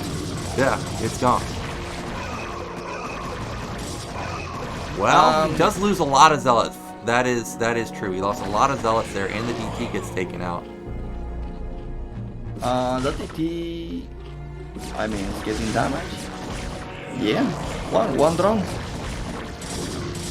You know what? Overall, like, Mini is still not. He doesn't have a tier. Like, if he actually made a tier already, I will be maybe more scared here for Soma. Yeah. But there is no still a tier, and What is that? Don't tell me you are going to drop. You don't even have units, bro. Yeah, I don't think it's gonna be a drop. I'm not sure why he sent everything. What I am a little bit worried for with Soma though is that attack that Mini made. Like, there were no Templars in that army, so these Templars have at least double storm probably.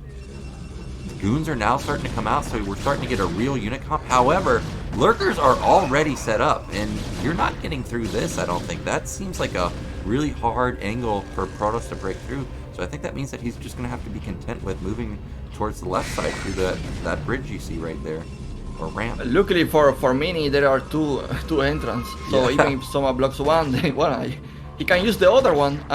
Maybe like, that's funny because he actually used the other one. It's like it goes straight to that for expansion of Soma. Yeah, and there is high ground here too, so it makes it really hard for actually Protoss to attack either sides because of the high ground. Soma, even though he's down 30 supply, he got a couple Corsairs there. He picks off a Templar, and now, like, how does Mini get out? Like, this just is such a hard angle to come from, whether it's the left side or mid right. And we see lurkers moving to mid right.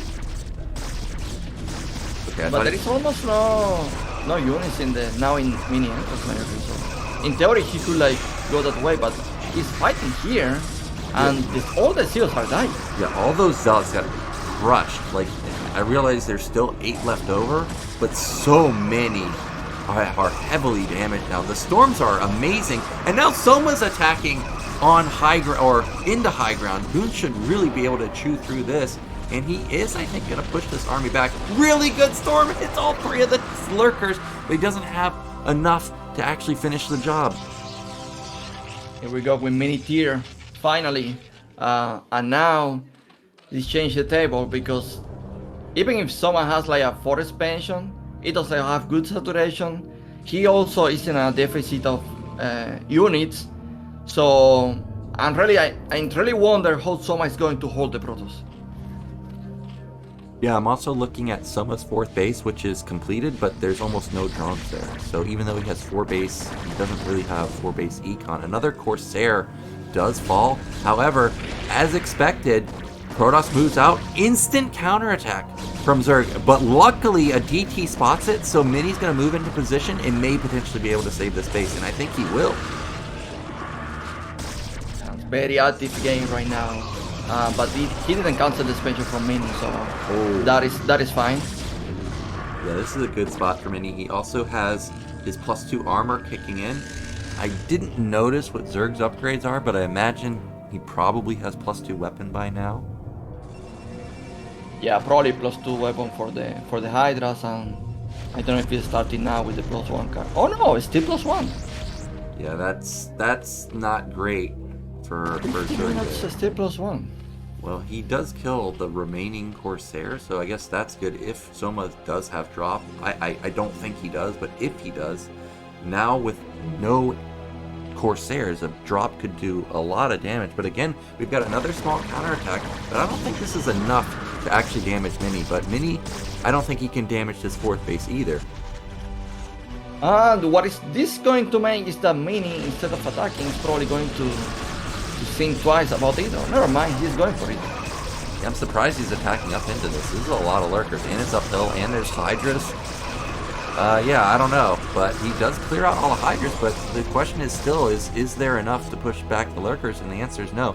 I actually was expecting Mini to just be content with his position and try and take a 4th base, but I still don't see any probe movement over there. We still have an engagement. He's just losing every zealot. I don't know what happened there, but he's attacking without a storm as well, so like yeah, attacking high ground like this seems to be a way too optimistic for me. ET sneaks in. Oh no way! Oh, wait, luckily he sorry, sees no way! Yeah, he luckily This only sees happens to pro gamers. I know. Normally that would get like 20 kills, but he only gets 2. Mini is in big time trouble, dude. He's mined out in his main and natural. He's taking a 4 expansion. He's like also putting his army like in a way that Soma can't really like go to the 9. So I don't know if eco-wise he's really in too many troubles. And I mean, he's even like taking the high ground now. Well, there were no Hydras there, so he thought this was his moment of opportunity, but unbeknownst to him, he's getting counterattacked from the backside. Big flank, goons getting eaten up, and Mini, this was a big reset of his army. He's going to be below Soma's supply once this battle's over. Oh my gosh. His whole army now. Just, I mean, he loses his main army. Look at Mini's reaction, bottom right. There, that's going to be GG, I think. There it is. Wow. Wow. Wow, This guy is a machine. I know, he played so well there. I really thought that Mini, once he got his third base and had delayed the fourth of Soma, that he was going to be content with maybe potentially trying to split the map. But for some reason, he thought the better move was to try and deny the fourth base. But unfortunately, this guy right there, he had impeccable defense. That was such a chaotic game that I'm honestly like, I feel like Mini did, like he used so many cards to actually to get that game. Like honestly, I was at some point convinced like Mini will take it. Like his position was looking so solid. But all of a sudden it's like, I feel like the downhill here is that he tries to take that high ground and then he started to lose way more than he was expected to lose or something. I probably need to rewatch the game. Yeah, I would also have to rewatch the game. And I just want to point out at mid-right, you see that one white dot? Remember when the lurkers were containing, I think that white dot at the right side is just a single lurker. And, you know, maybe I missed it. Maybe Mini sent like a couple probes to mid-right to try and expand, and they both got picked off, and then Mini's just like, you know what, screw it. I'm just going to try and win the game. But yeah, this was really well done from Soma because we talked about it in the beginning. This was an awkward opener from Soma, and it didn't do much damage for him, but he transitioned out of it really well. And remember also, the DT snuck into his main and killed a lot of drones, and still he recovered. By the way, Nyoken, in 16 minutes, Mini is already mined out, like Yeah. the main and the national. Yeah, you know, I was going to say that. It felt like it mined out really quickly, but now that it's 17 minutes, I think this is actually a normal timing. At least, but he almost mined out at the same time in the main and the natural. Yeah, maybe. I think I remember in the map description, they were pointing out there's only 7 patches. Maybe Mini oversaturated his natural, and that's why it mined out so quickly. But yeah, that was a little bit strange there. But yeah, we're getting a look at the final attack, and at this point, Mini knew his fate. Like, you just can't defend, obviously, once you lose your entire army. And also that base that he took at bottom mid, was super vulnerable. So he taps out, but he's still not out of it just yet. He's in the deciders match, and we're going into the interview with Soma. So we know that you were really hyped for Soma this season. Did he, even though, of course, he got out in first place, do you think he played well in this group? Did it go as expected for you? For sure, like that was a great showing. I didn't really understand his build in the last game. I didn't really get why the Hydra then. He made so many different decisions. I don't really know if that was like a reactive to what he did with the Cernis, like getting the Romba or not. But honestly, overall, that was a great game. He was in unfavorable position in the last game against Mini, and somehow he was like able to come back from that. So I'm really happy, to be honest. Like that was a really like great showing from Soma. And I mean, let's remember, he's already doing better than the last season. So yeah, that's true. This is great. Yeah, Mini being in the losers match, still not out. We're gonna have to wait for the winner of Leta versus Mong to figure out who's gonna actually be facing off versus the Mini there. So as far as TBT, I actually really do like Mong's style in TBT. Leta also pretty darn good too, but I think he plays a more older style. So I think if I was to make a prediction in that group, I think I'm liking Mong, but you know, you never know with Leta. Leta can always pull out some funky builds.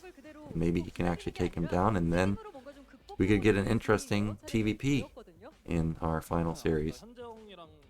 Indeed. I asked myself, is the map Invader as well? Well, They do get bans, but last season, it seemed like we consistently had Dark Origin as the map. So I think it is a high chance that Invader gets selected again. I'm not sure exactly of the ban and pick format, but could be likely. But I mean, for the elimination match, we're talking about Yeah, the the losers match. elimination match. Okay, Yeah, okay, I okay. think it could be the same. And then I think the deciders match is actually going to be different. Okay. Yeah. I think it's going to be really interesting because the Invader seems like a tricky map to play Terran versus Terran. Yeah, Terran versus Terran Invader is definitely going to be tricky. There's a lot of high grounds there. TVT is all about positioning. So anybody that is quicker on the gun to get into position, they're going to be really favored in that matchup.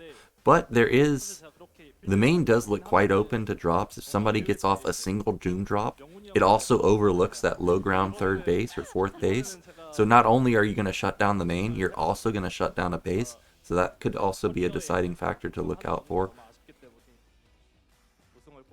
Yeah, there is like possibility to be aggressive with draw chips and to find damage with it. But at the same time, I mean, that is probably like a long stage of the game, right? Yeah. Like probably. I ask myself if one Terran gets so much position power that will it really matter? Yeah, it might not matter. And I was also thinking about top right. We didn't really talk about it much last game, but top right has this huge high ground overlooking top right. So it could come down to both players split the map, and then whoever can secure that high ground gets that additional base, and that might just be all the econ they need to tip the tides in their favor, whether they use it for more dropships, more wraith, more battle cruisers. Feel like there's a lot of mobility on this map, so battle cruisers might not be the best option because you can get hit by Goliaths quite easily, but we'll see what unit comps end up actually being.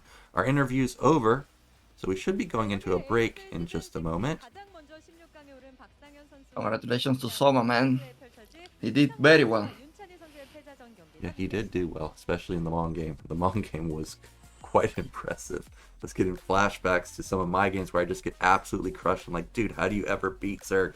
So we're going into a break. Again, like I said, we can't show the ads, so you're going to see the StarCast TV icon. Here we go. We'll be back in a few minutes.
And we are back going into our losers match in just a moment. And actually, Eonzerg, it is not going to be Invader because Leta banned Tempest, Mong banned Invader, and that means we have La Campanella coming out. And this is what I think kind of a remake of Requiem. This is a cool take on that concept from long ago. Seems more balanced, and it's definitely going to be uh,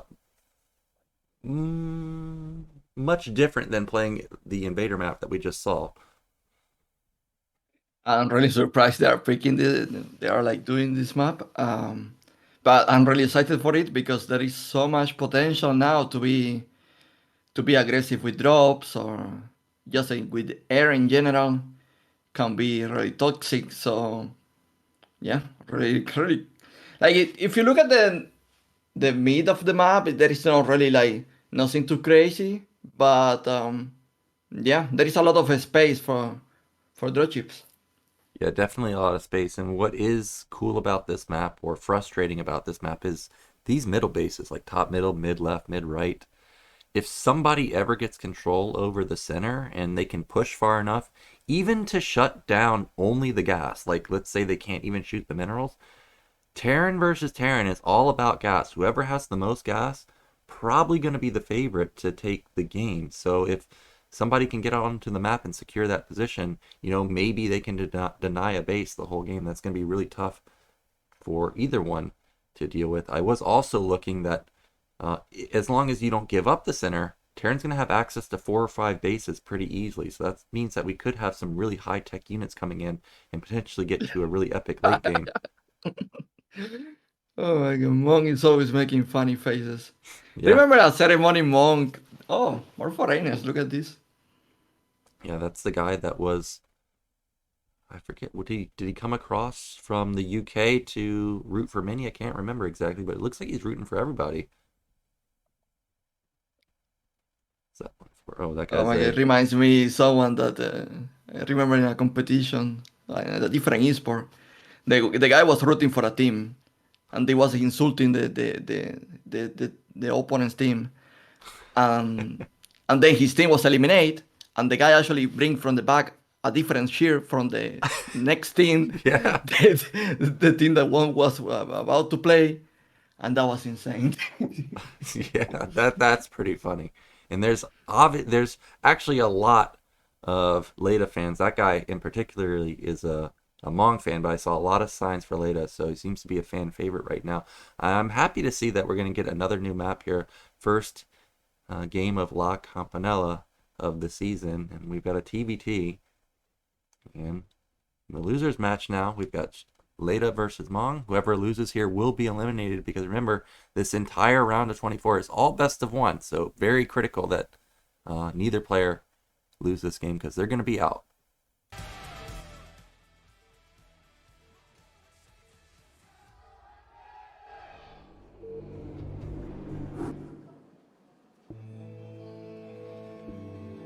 Okay, in the top left position in the red, it is Leta. And in the bottom right, in the blue, we have Mong. What do you think about like cross spawns like this against Terran versus Terran on this map? Well, what is your take? Well, I can tell you if somebody goes 14cc or gasless and it's cross spawn, I am not happy as a 12 gassing Terran player. And the reason is because in TBT you don't really scout fast. It's not like you scout on 11 or 12, you scout like at 14 or 15. So by the time you scout and see it, it's going to be done. You've already made a decision on what your follow-up's going to be, and you can't punish it at all. So if anybody goes for that, I'm going to really favor them in this particular game. We are just... By the way, Nyoken, if you're a Terran player here, yeah, and you are going to spend, are you taking the close expansion like goes to the bottom, or you taking the one inside like top mid? Yeah, so that's the interesting part. I think obviously taking top middle, it's safer, right? But you have to make sure you don't lose the center, because if you lose the center, well, then you're gonna most likely lose that base. So I actually think I would prefer somebody taking that base after they've made sure that they haven't lost control of the center. So that's what I'm anticipating, but you know, you never know. Maps like this are always interesting to see what pro gamers come up with. Right now we don't see an early command center from either player. It is just going to be 12 gas. Yeah. Nothing too crazy here with the 14cc like you mentioned. Yep, I guess being a best of one, it didn't really make sense. Yeah, and there's the 14 scout that I was talking about. Oh no, that worker wasn't getting gas. Yeah, just a little bit slow there. I did notice that Leta's supply was a little bit lower than Mong for a second. It seems like his SCV production was a little bit quicker, but not a huge deal at this point in the game. Okay, now we do have a little bit of a shake-up here because Leta is continuing to mine with 2 on gas. So this could be like a 2-factor. Wraith's all up. Okay, now Eonzerg. Leta's definitely up to no good. Whenever you see a wall as Terran, that's just not a thing. You just don't wall in Terran versus Terran ever.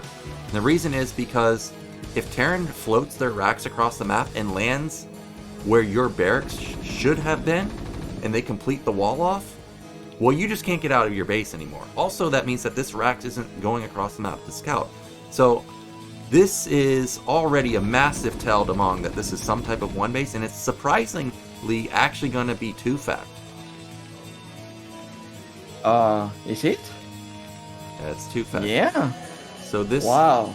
Well, he puts an add-on on. I was going to say this looks like it could be Vulture Goliath because he only was mining with 2 on gas, but I could be wrong here. I'm curious what that add-on is for, whether it's for speed vultures, mines, or whatever, because you can see his gas is pretty damn low. Like, if he goes tank, he can't afford an upgrade. Honestly, this is a good mind game because, like, Leta, like, being known mostly for Grace, I will imagine that that is something that Mong is probably taking in mind. Yeah. And what he's doing here by doing this 2 factories build and probably doing a mass speed vultures, that is probably going to do that damage somehow. Yeah, so it is going to be speed vultures and mines because it's got double add-on going down. So the first upgrade for speed because it will complete a little bit slower than mines, but not going to be any tanks. The vulture does not get in. He's going to... Well, he spots the vulture, so that's kind of... I don't know. I feel like... Well, okay, I guess you do need 1 vulture to make sure that you know, you don't get harassed nonstop by a vulture, but maybe he can sniff this out. This is actually going to be a vulture follow-up.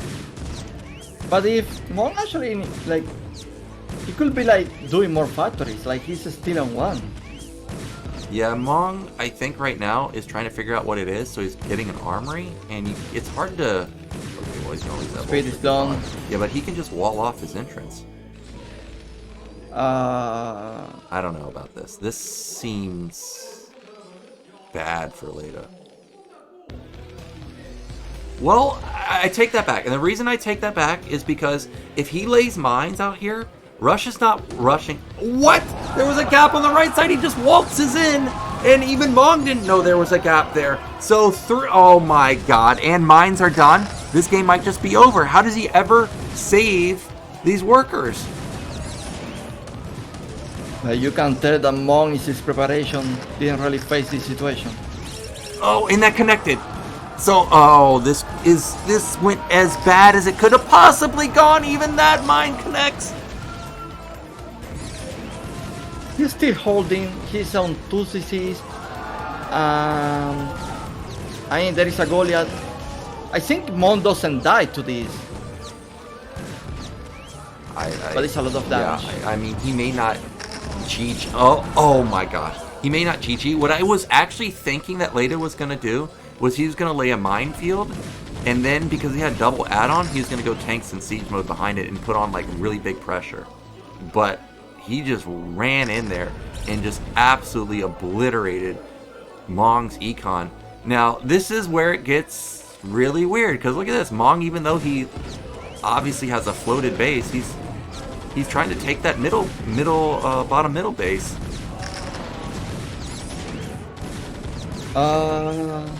there is like a lot of momentum now for Leta here, man. I honestly, for Mong, I'm sorry, but I don't know how do you come back from this. Yeah, I don't think he can come back, but at least he's landed his command center so that he can start pumping. Oh No, no, no, no, no, no. no. Oh. Yeah.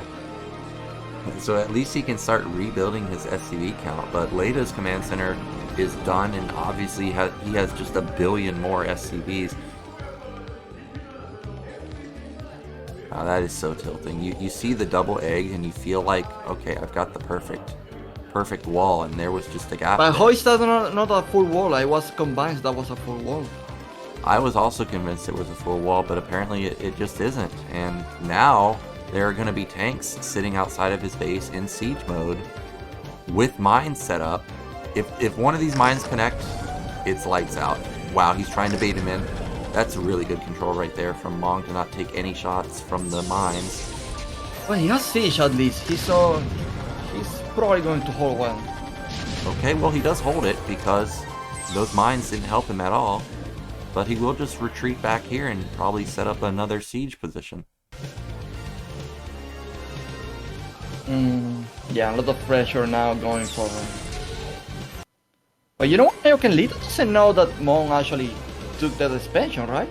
Yeah, he doesn't know for now. He may be thinking that, okay, this guy's just repositioning his command center, but actually he's not. So now Leta is actually sending his racks across the map because maybe he suspects something's there.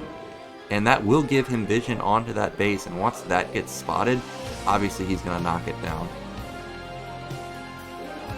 Second factory for Mong. He's still trying to push a little bit far. But he's being... Oh... I think this is GG, man. Yep.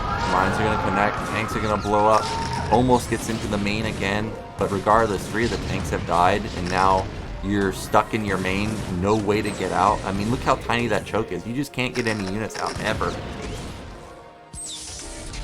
Yeah, you're casually contained in your main, like... Yep, you can see Mong's reaction on his camera. He knows that this game's absolutely donezo. He's almost doubled in supply, 61 to 37.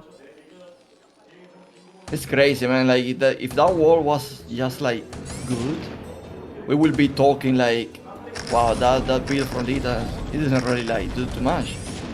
And now he actually won the game with that. Yeah, I would have really... Oh, no. Well, that's got to be it now. GG. Here it is, GG. Well done from Leta, and that means he is going to be moving into the Deciders match versus Mini.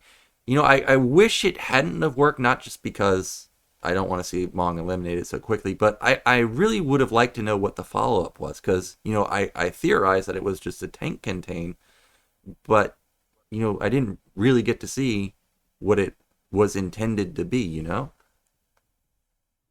Yeah, I have seen that build, like, not exactly with tanks, but like a Goliath follow-up. I'm not really sure if it made any sense in that game either, but yeah, that would be. I mean, probably the strategy was that, like, try to do some harassing and go spend as well. Well, this is one of the reasons why Leta is so deadly, is because you can clearly see that he had that build specifically planned for that map, and he obviously was aware that there was a hole in the wall, and he expected, you know, maybe this guy doesn't know. If he walls and doesn't put his tank there, I can just run by, and if he doesn't do that, you know, I still have some type of follow-up to this. So I think even though Mini I still like as the favorite clearly in our Deciders match, he's going to have to be prepared, because Leta is obviously willing to risk everything on a weird, funky build. That is insane. Honestly, you will think that pro gamers like check it, like stuff like that. I'm really surprised that the world was not complete, to be honest.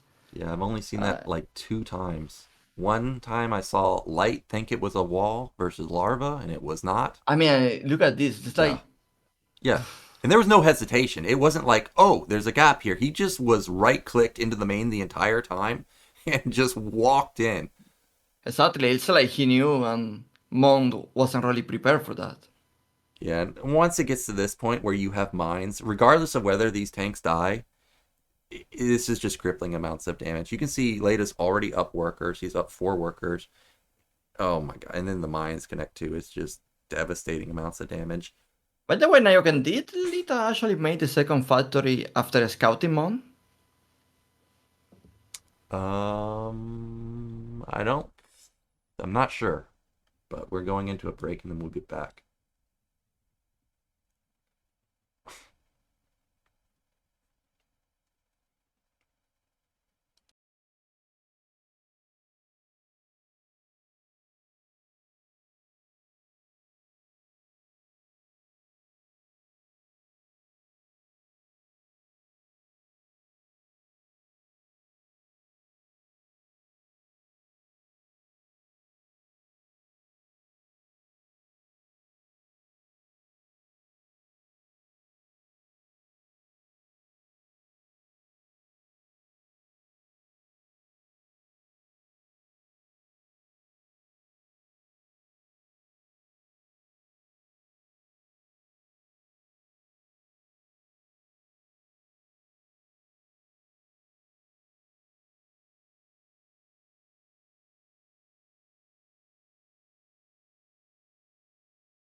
And now the final match of the day is upon us, and it is going to be a polypoid ban from Mini, and then a retro ban from Leta. I don't know why they would ban these standard maps, but that leaves us with Dark Origin as our deciders match. That is really interesting. I mean, maybe Polypoid is not a great map for Mini. Oh, did he ban Retro or Polypoid? Sorry. He banned polypoid and Leta banned retro. Yeah, that's funny because if I was Leta, I will just like pick Retro because Mini was eliminated the last season in the map. Yeah, yeah. I'm at least a little surprised that you're letting through a two-player map because no Terran likes to get gas stolen. 100% they do not like to get gas stolen. But if I was Mini here, Maybe he has a build prepared for that. yeah, that's what I was gonna say. Is Mini may be thinking like, okay, dude, you must have something planned now to let in a two-player map. Like you got rid of probably, I think the better TVP map, but I could be wrong. You know, it is hard to take bases on retro, the third base at mid left, or one of the middle bases. But I'm not surprised that Mini banned Polypoid because I feel like that's by far the best Terran map that you could get. Just a standard map, 4 bases. You really don't even have to move far. It's definitely a good ban from him. But yeah, to lit through a two-player map is curious to me. And that Origin, to be honest, it seems to be like a really equal map. I would say like maybe a bit favor to Protoss that can contain the terrain with rivers outside the bridges. But apart from that, it seems to me like very solid, very standard map. Yeah, I'm thinking about what if we get into like a mid or late game, what could be the game plan from Leta? I guess he could be worried that when he's playing somebody like Mini, where if Mini takes, 3/4 of the map and just out multitask him, it could be hard to overcome. But if you play a two-player map like Dark Origin and you can somehow split it, well, all of a sudden it's not so hard because you don't have to deal with a Protoss that has a billion bases in comparison to you. So maybe that could be the game plan. We'll see though, because clearly Leta has obviously planned for this. We know that he obviously planned for La Campanella because that was just a super easy win for him just with the vultures. And in Apocalypse, he tried a dropship build. If you ask Yeah. me, this map has more potential to do a dropship build. But will he actually repeat that? Well, Leta is known to be a very harass-oriented player, so I could see him running it back, trying to make it work again. What about two factories, Nyoken? Is that Too something fast. he can? Yeah, you could try it. I have seen, the times that I have seen Two Fact be played at pro level, it ends up working because of how rare it is. But it's just such a hard build to make work that I feel like it's unlikely. But you never know, man. You never know. Regardless, though, our players are ready. Let's get into our final game of the day. It is Leta versus Mini on Dark Origin.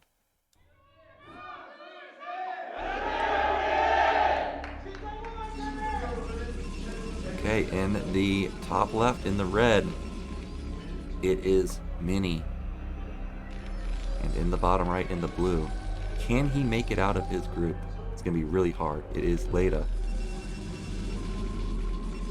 Yeah. I don't see any worker going out, so we're probably not going to see any like proxy gateway or a build like that. Could you imagine if Mini got eliminated again in the round of 32? I mean, if I was him, my mentality would just be absolutely crushed because, he won ASL. Gateway in the national. Yeah, it looks like it's going to be forward pylon. Probably going to be an instant scout. Yep, of course. This is just always what you do. You always scout instantly after this. Try and gas steal. We'll see what latest response is. There's mixed responses in my experience. You just let it happen. You cut an SCV to get down the 11 gas, or you get wild with it and you start to go for like a 10-10-10 build. We see that the depot is at a normal timing, so it can't be 10-10-10, but he still has the opportunity to cut the SCV and make sure he doesn't get gas stolen, but it really does cripple your econ to do that. Yeah, but he doesn't have the minerals to make the gas anyway. Yep, so he's just going to have to accept his fate here. I assume this is going to be a gas steal. So far, no gas going down.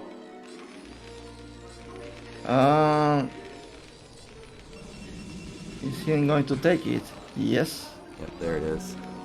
So good block there from Mini. And remember last time he killed that So I'm going SCV. to assume Leta now is playing the game. He's playing, you know, like Mini is actually playing in Leta game route.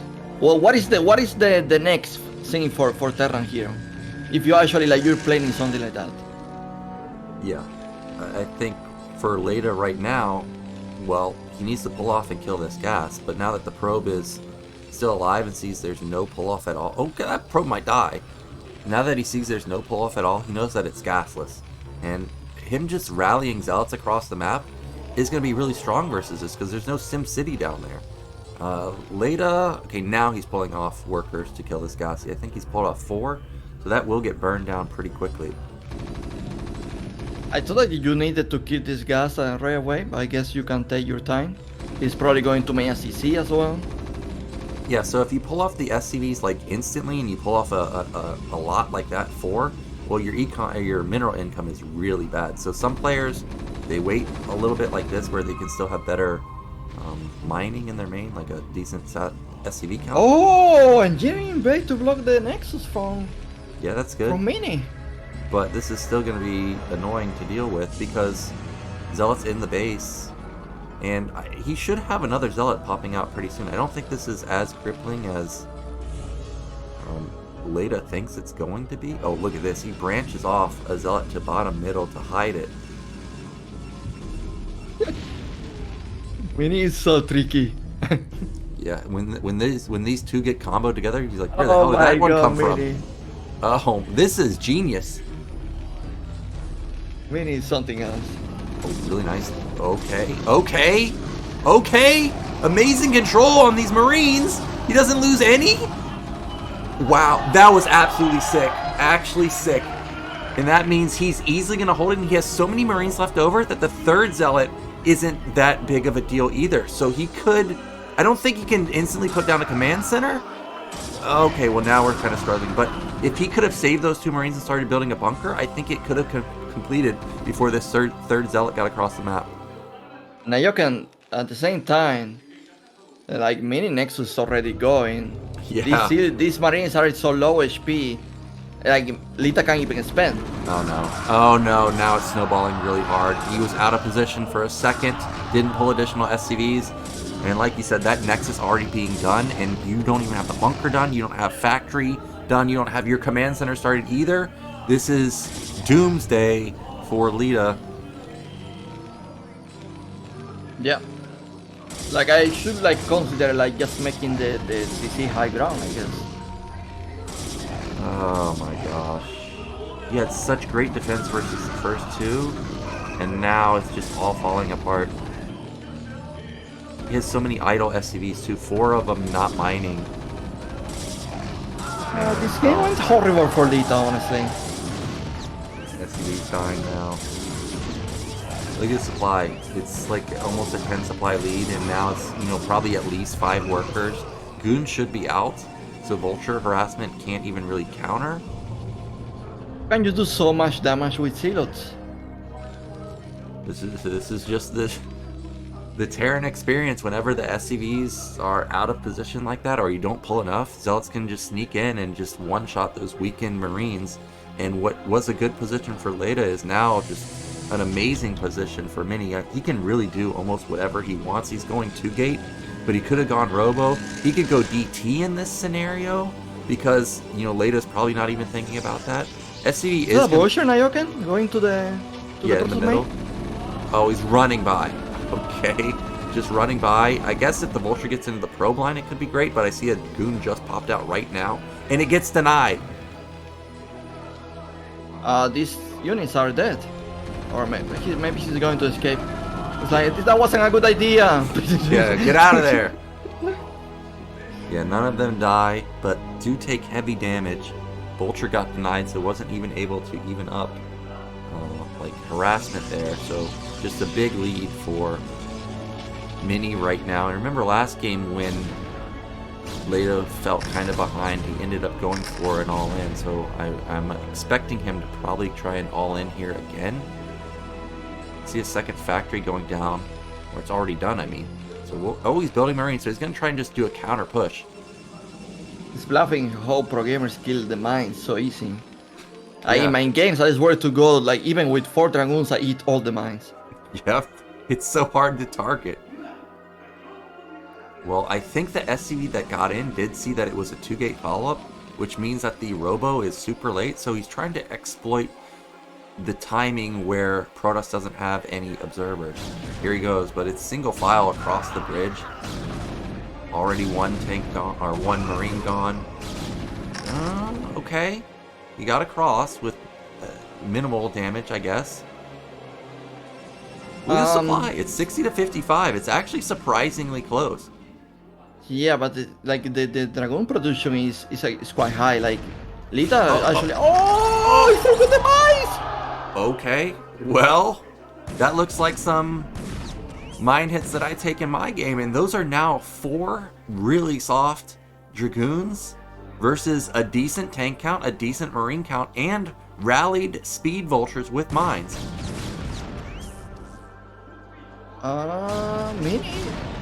Maybe it's not really. He's not seeing all the units that. Many is so much. It's in so much trouble here. Like that tier expansion is going to cancel it. Yeah, those goons are so weak.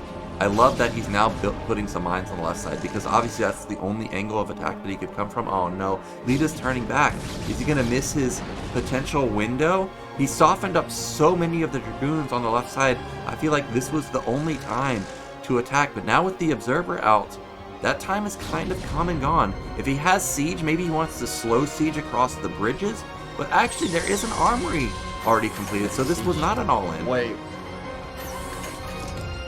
There is Siege, but I feel like Mini has to be making a shot or something like that already. And he has like a good gateway count. He's on 5 gateways to be this early. I remember the last game TVP they played, Mini at this time it was on 4 gateways.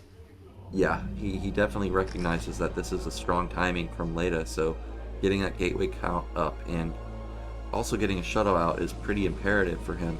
For now, I don't see a shuttle, I only see goons. But he is clearing all of the mines. Oh, he could actually loop around to the left side? I'm not sure. Oh, it's tricky. Like I feel like his timing is like it's going off here because like there is just way too many units to deal with, and now there are too many places to deal with as well. Like he's so far into the Protoss base that now the bridges are exposed, so Mini can actually like cut the reinforcers. Yeah, I agree there. The supplies are still pretty close though, 105 to 80. Leta's done a really good job to recover after that opener. There's the first shuttle though. I think the way he's recovered, just for those of you out there, is I don't see any turrets anywhere, except for that one, of course, as I say that. So he's really been able to ramp up his factory count quite quickly because he's really skimped out on denying potential Reaver drop. But here comes a shuttle. Could be Zealot and Reaver bomb. Goodbye tank. Can you get another? No. But the Reaver unloads and gets off a pretty juicy shot. Well, he made a bunker outside the bridge. I never seen that. Oh my god, another big mine hit. I'm not sure if you can actually push into this. This is a lot of goons, but there's a lot of mines, and those are softened dragoons too. Plus a bunker, plus I think there's an additional tank somewhere, but he's still gonna go for it. Reaver. Okay, tank's still alive. Well, there's nothing in the bunker, so I take that back. So this might just be. That just he needs to retreat. I don't think he can attack. Yeah. I mean, Leta forces. Yeah, I don't think he can attack, but he can at least just constantly harass here. He's going to continue to unload the Reaver and Dragoon. The Reaver still has decent health, so it takes down another tank as he's going to have to be escorted. And in the meantime, Leta's not doing anything with his army on the other side. Like, he's not countering, he's not putting pressure on the third or the natural. So he's just taking a big beating without any counterplay. For some reason, oh my god, he's not really moving that army. I mean, it's not a lot of units either, but I mean, it could help with the defense at least. Yeah, it could at least draw the attention away, maybe, and maybe Mini missteps his shuttle and loses it. But yeah, he didn't move at all, and that's a lot of stuff for Mini already. Like, there's so many zealots mixed in, they could just easily barrel through this. There's almost no defense there. 3 tanks, a single bunker, and 2 vultures, that's it. Yeah, I'm pretty sure, like, Mini, if he wanted to take this down, he will take it. He will take it. Yeah, I think he's waiting for speed on his zealots, and then he's just going to go for it. He has so much stuff. He doesn't even have to go through the center. He's just going to loop around the left side right now. Yeah, attack from behind. I mean, Leta survived that attack, and Mini, if I think about it, he traded a good amount of dragoons to kill siege tanks and workers and to tank the damage and make the river do damage, you know. But even that, I feel like it's not enough. Yeah, it's just not. And here we go. Oh my god. There's not enough line set up here. This is a lot of zealots and a lot of dragoons, but there is good defense on the high ground. The question is okay, actually the zealots are melting, so I think this is going to be a hold from Leta. He needs more trades like that if he wants to get back into this game, but that was really good defense. I feel like Mini need to realize that he just like need to clean the bridges, and that's it. Like, he has enough for that. Yeah, that's what I thought he was going to do. Like, we see that there's almost nothing there. I thought he was going to swoop around and just crush it and then take a 4th base. But he's content with counterattacking and I guess trying to cut off reinforcements. That's a 6th factory and double armory, so he's going to try and get into the 2-1 upgrades. Anyway, I tip Mini for at least like trying to end the game, like being always like focused on ending it, but at the same time it's like you don't really need, like, actually you can just like go spend and secure it. No, don't need to really like commit. Yeah, he didn't have an observer there, so he may have thought that there was more units than there actually were. That was a really clutch cannon timing right there, preventing the vultures from doing any damage, but he is going to lose 2 Templars. He does force an Arc on board, so that was pretty damn good for 4 vultures. Yeah, the magic vultures from Leta. They strike back. They do strike back. So the game plan now for Leta is camp, get 2-1, try and survive, get a 4th base, and maybe you can heroically split the map, or try and win 4 bases versus 6 bases, because I imagine Mini will get both of the corners. And we all know that Mini is well known for the shuttle play. Shuttle play can really backfire if you have a couple bad trades. We do have Shuttle Man moving around the bottom side of the map. Could be for like a storm drop. You know, he's got a lot of Templars. Yeah, could be. So Mini want to put some pressure here in the tier base from Terran. Oh, need to be careful. That second shot is so low. Never mind. Oh, did that not unload? Is there nothing in there? It's a Reaver. It's just 4 Zealots and 1 Reaver. Reaver is going to get off some Vulture kills, but at least Leta saved all of his SCVs, so he will be able to just transfer them and start mining his 3rd base. But you can see Mini's about maxed, and knowing how Mini plays, I'm sure he'll be attacking in just a moment. Goodbye, Reaver. The shuttle is dead. Yep, it's gone. But this is just such a huge army for Mini. This is going to be so hard to stop. He also has the Templars, as I stated. He's got Archons mixed in. You know, funny enough, I don't think he has enough shuttles to really attack that tier base. Well, there's the storm drop that I was expecting, and he kills a lot of SCVs there. Yeah, Eco the Wise damage is being great in this game. But I don't think, like, It's oh wait, never mind. Is Leta actually dying from one big attack here, Nyoken? I think it could happen. He does have decent SimCity with these turrets, turrets, depots, mines. Okay, well, I don't know if he'll win coming just from here. I thought he was going to come in through all angles. It's not 200 population attack either. Yeah. I don't see High Templars. I mean, there are not many citadels, like, and not many mines, so I can see like actually this working. He's going for it. Yep, going in right now. The goons are body blocking a lot of the zealots, and there are a decent chunk of vultures and tanks here. Everything is getting mowed down. Storm on the SCVs. Now that was critical. That was so many SCVs. Look at the supply plummet down to just 60. 19 kill Archon.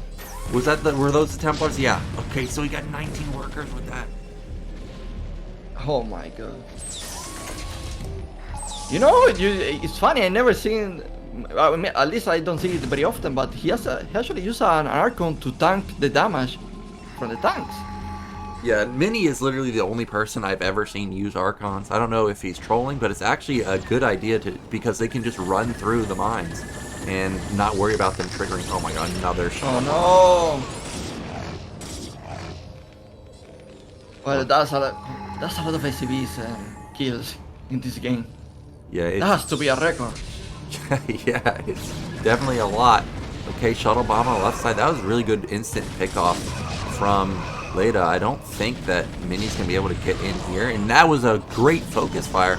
So again, he denies the end of the game here. But Did you see the supply from Mini? yeah, it's very low. 130 to 83. It's all, he doesn't even have that many bases. Yeah. He's mine out in the main. He's mine out in the natural. Yeah, like if Leta didn't lose those 19 SCVs, I think he would still be in it because of what you said. The base is being mined out. He could have felt confident to potentially take a mid-right base. And you know this is still low-tech Protoss. Like there's no carriers, there's no arbiters, it's just shuttles. But losing those 19 really crippled him. Maybe he could somehow recover if he can get some big mine hits and kill these goons somehow. Nope, not gonna happen. I mean, Nyoken, there are not that many bases for Protoss. It's a two-players map, so there are not that many expansions.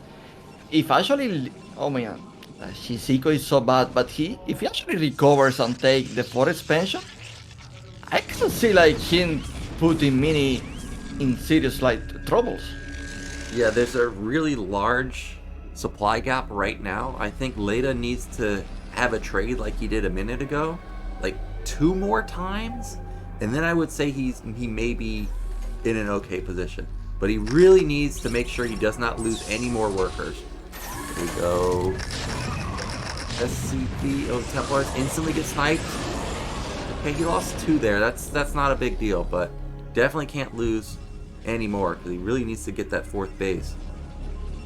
You know what's funny? I think Mini actually, he can really commit to make a big attack again. He really can. Yeah. He can risk losing it all. Yeah, even though Leta's supply is so low, sitting at 100 versus 174, I mean, like, this unit comp for Mini is really weird. He's got 2 more Reavers. He's got at least 4 more Templars. Like, that's a lot of supply to control in shuttles. And cast Storm with. 1 Vulture, what a hero. I think Terran even has 3-2 upgrades, so Terran's hitting really hard also. Storm. Oh, you know what? I wasn't expecting that from Leta, like trying to push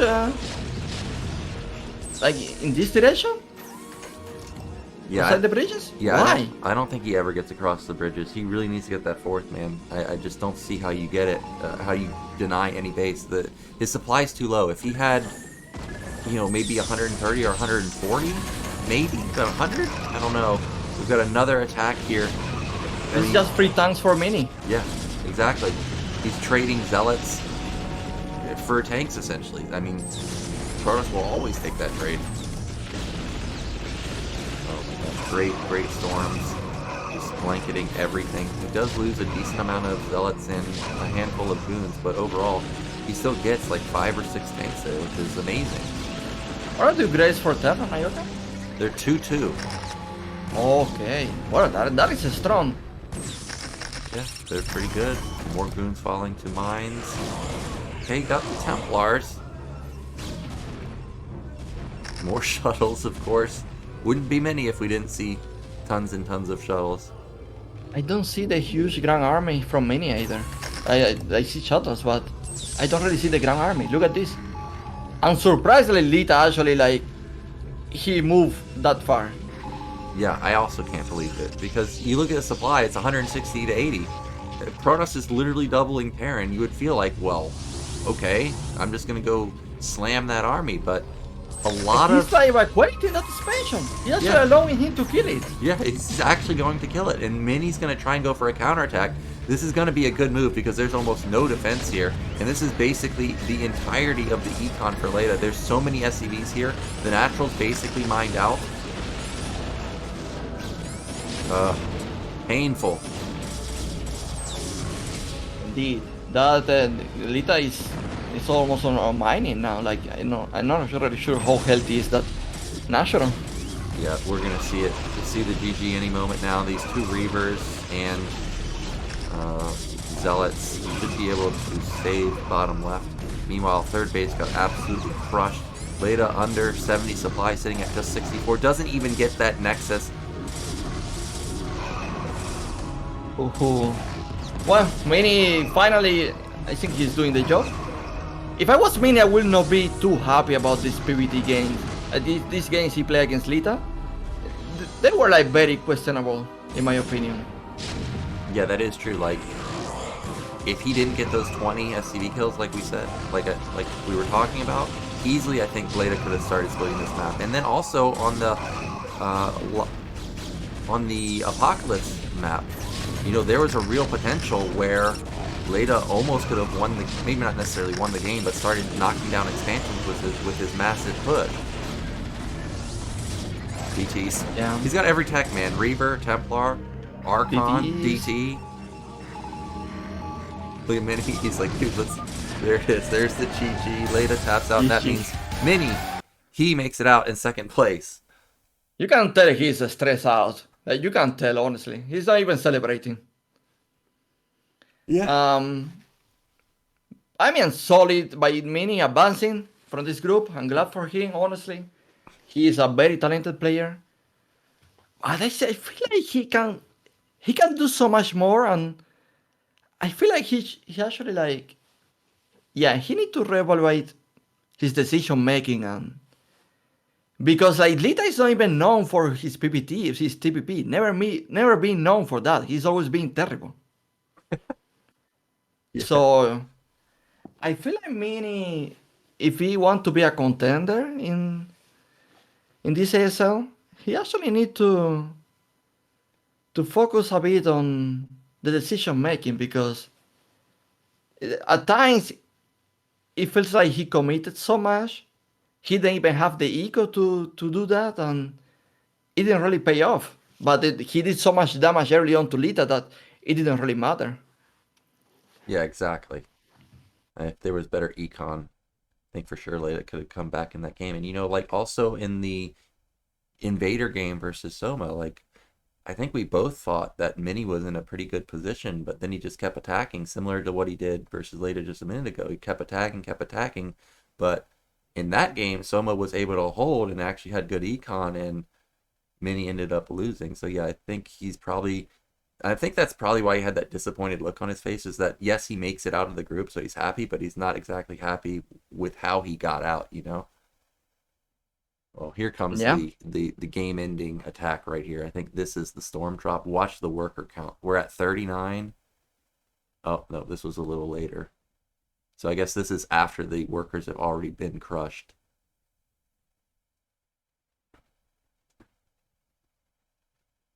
Yeah, to be honest, Nyoken, he has more workers than what I expected. Yeah, 56. No, I mean the Terran. Oh, Terran? He Yeah. does so many that I was surprised to see 38 in the worker count. Yeah, it was actually not bad saturation for 2 bases. Well, unfortunately, Leta, he is eliminated. Mini's gonna make it out, so he at least redeems himself from last season, just like Soma redeemed himself from last season. Maybe this is just the season of redemption. All the players that bombed out early, they're gonna make it out this time around.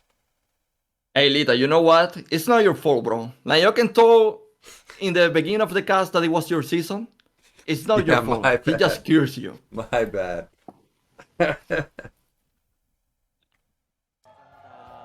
All right, we of course getting the interview with Mini. Well, Group A, that's wrapped up, but tomorrow we're going to have a good group. Let me see what our group for tomorrow is. You're going to be casting it with me again. We've got a lot of good Zerg groups. Let me load it up. Yeah, tomorrow is sulky. Oh, snap. 업그레이드 실수도 좀 많이 하고 그러는데 좀 꼼꼼하게 체크도 할 수 있었고 해가지고 좀 승자전도 올라갈 거라고 생각을 했어요 마음속으로는. 근데 승자전에서 Yep, sulky, calm, rain, and sea. So the return of not just calm, but also rain and sea also coming back. So that's going to be a really, really cool group because, you know, rain, ASL champion level player, and then sea making a return for the first time in a long time, and also calm making a return. And every season we talk about, or at least I hear from other players, that Zerg versus Zerg, not Sulky's greatest matchup, but I think he should be able to overtake Calm tomorrow. Do you mean Ray? Oh, you say Zerg versus Zerg. I thought Yeah, for Zerg a second you versus say. Yeah, I thought for a second you say Zerg versus Protoss. Oh, okay. No, I mean, sulky is one of the best Zerg players right now, so I'm really expecting him to smash this group, to be honest. Like, that's my expectation. They are very high, but it's because I want him to go like very far, even like as far as winning the ASL. But at the same time, Rain is a dangerous player. C is a dangerous player. Calm in a CBC. You never know. You actually never know in a CBC. Sometimes, you know, Ibori actually eliminates Soma from day one of the qualifiers in the ASL. Yeah, very volatile matchup, so there's definitely a possibility that Calm could make a big upset. I am curious about Rain and C's level of play. C, of course, I've watched him. He's pretty solid, but Rain, you know, he's been to the finals recently, and I don't know how long he's been back, but it doesn't seem like it takes him long to be back in, like, really top shape, like somebody that could go all the way to the finals. Every people I talk with that knew Rain, they always say me the same. Rain didn't even play games. He just analyzed games over and over and over and over. And then he played like one game, put his all into it, and figure out. And in my opinion, that's a really like solid way to improve. So Ray never been, at least what people say, is like never been the kind of guy to mass games like other pro gamers. Yeah, I've heard a lot of stories about some pros not practicing that much, like you said, but instead doing analysis, or they do a lot of single player practice and just really streamline their build, or really get focused in on, you know, just mastering, okay, I need to do this, this, and this, and this, and then once that all goes to perfection, then I try and apply it in a real game. And I mean, there's a lot of players like that. I think Zhangbi comes to mind. I've heard that about him. I think Harong too. I've heard that about him too. Can you repeat that? Who? Har- Zhangbi And and then then? Horong too. Oh, Orangi. Yeah, Yeah, yeah. Horangi. Yeah. I hear this guy Orangi. He actually play against the computer because now I read that. I saw that in a Jinjin video. He played versus the computer because his mates didn't like his play style. Yeah, he was very unorthodox. Very unorthodox. Very annoying to play against. We're getting a rundown of how today went. You can see that Mini took down Leta. Soma took down Mong. Then Soma took down Mini. Mong, unfortunately, falling to Leta in the losers match very quickly. And then, of course, Mini beating Leta again in the final game of the day. So we have a Protoss and a Zerg already moving on into the round of 16. Both the Terrans so far just getting crushed, really. And that Yeah, I leaves think us. everything went as expected with my predictions. By the way, Soma first, Mini second. Yeah. And then, as we stated, this is Group B tomorrow. Sulky versus Calm. Rain versus C. So we're going to definitely have some good matchups, and we could have some upsets again. Yeah, it's very possible. I hope it's not with Sulky, but Yeah, I know. Man, all I your favorite. honestly can't see C advancing from this group. You, C always seemed to me like a very strong player. Like very, very strong. yeah, he's super solid. Like, he always plays solid builds. I think he definitely has a shot to make it out. I think if I was, well, I'm not going to make predictions because anytime I make predictions, they're wrong. We're just going to go with Eonzerg's predictions because he's always right. But yeah, I think definitely C could have a good shot at getting out. You know, like C was like a master of playing Pro League. Not really in a best of 3 or best of 5 formats, but in the Pro League format, best of 1, he was a master. So actually, this actually fit him very well. Okay, I don't remember that exactly, but yeah, that's the one, very volatile.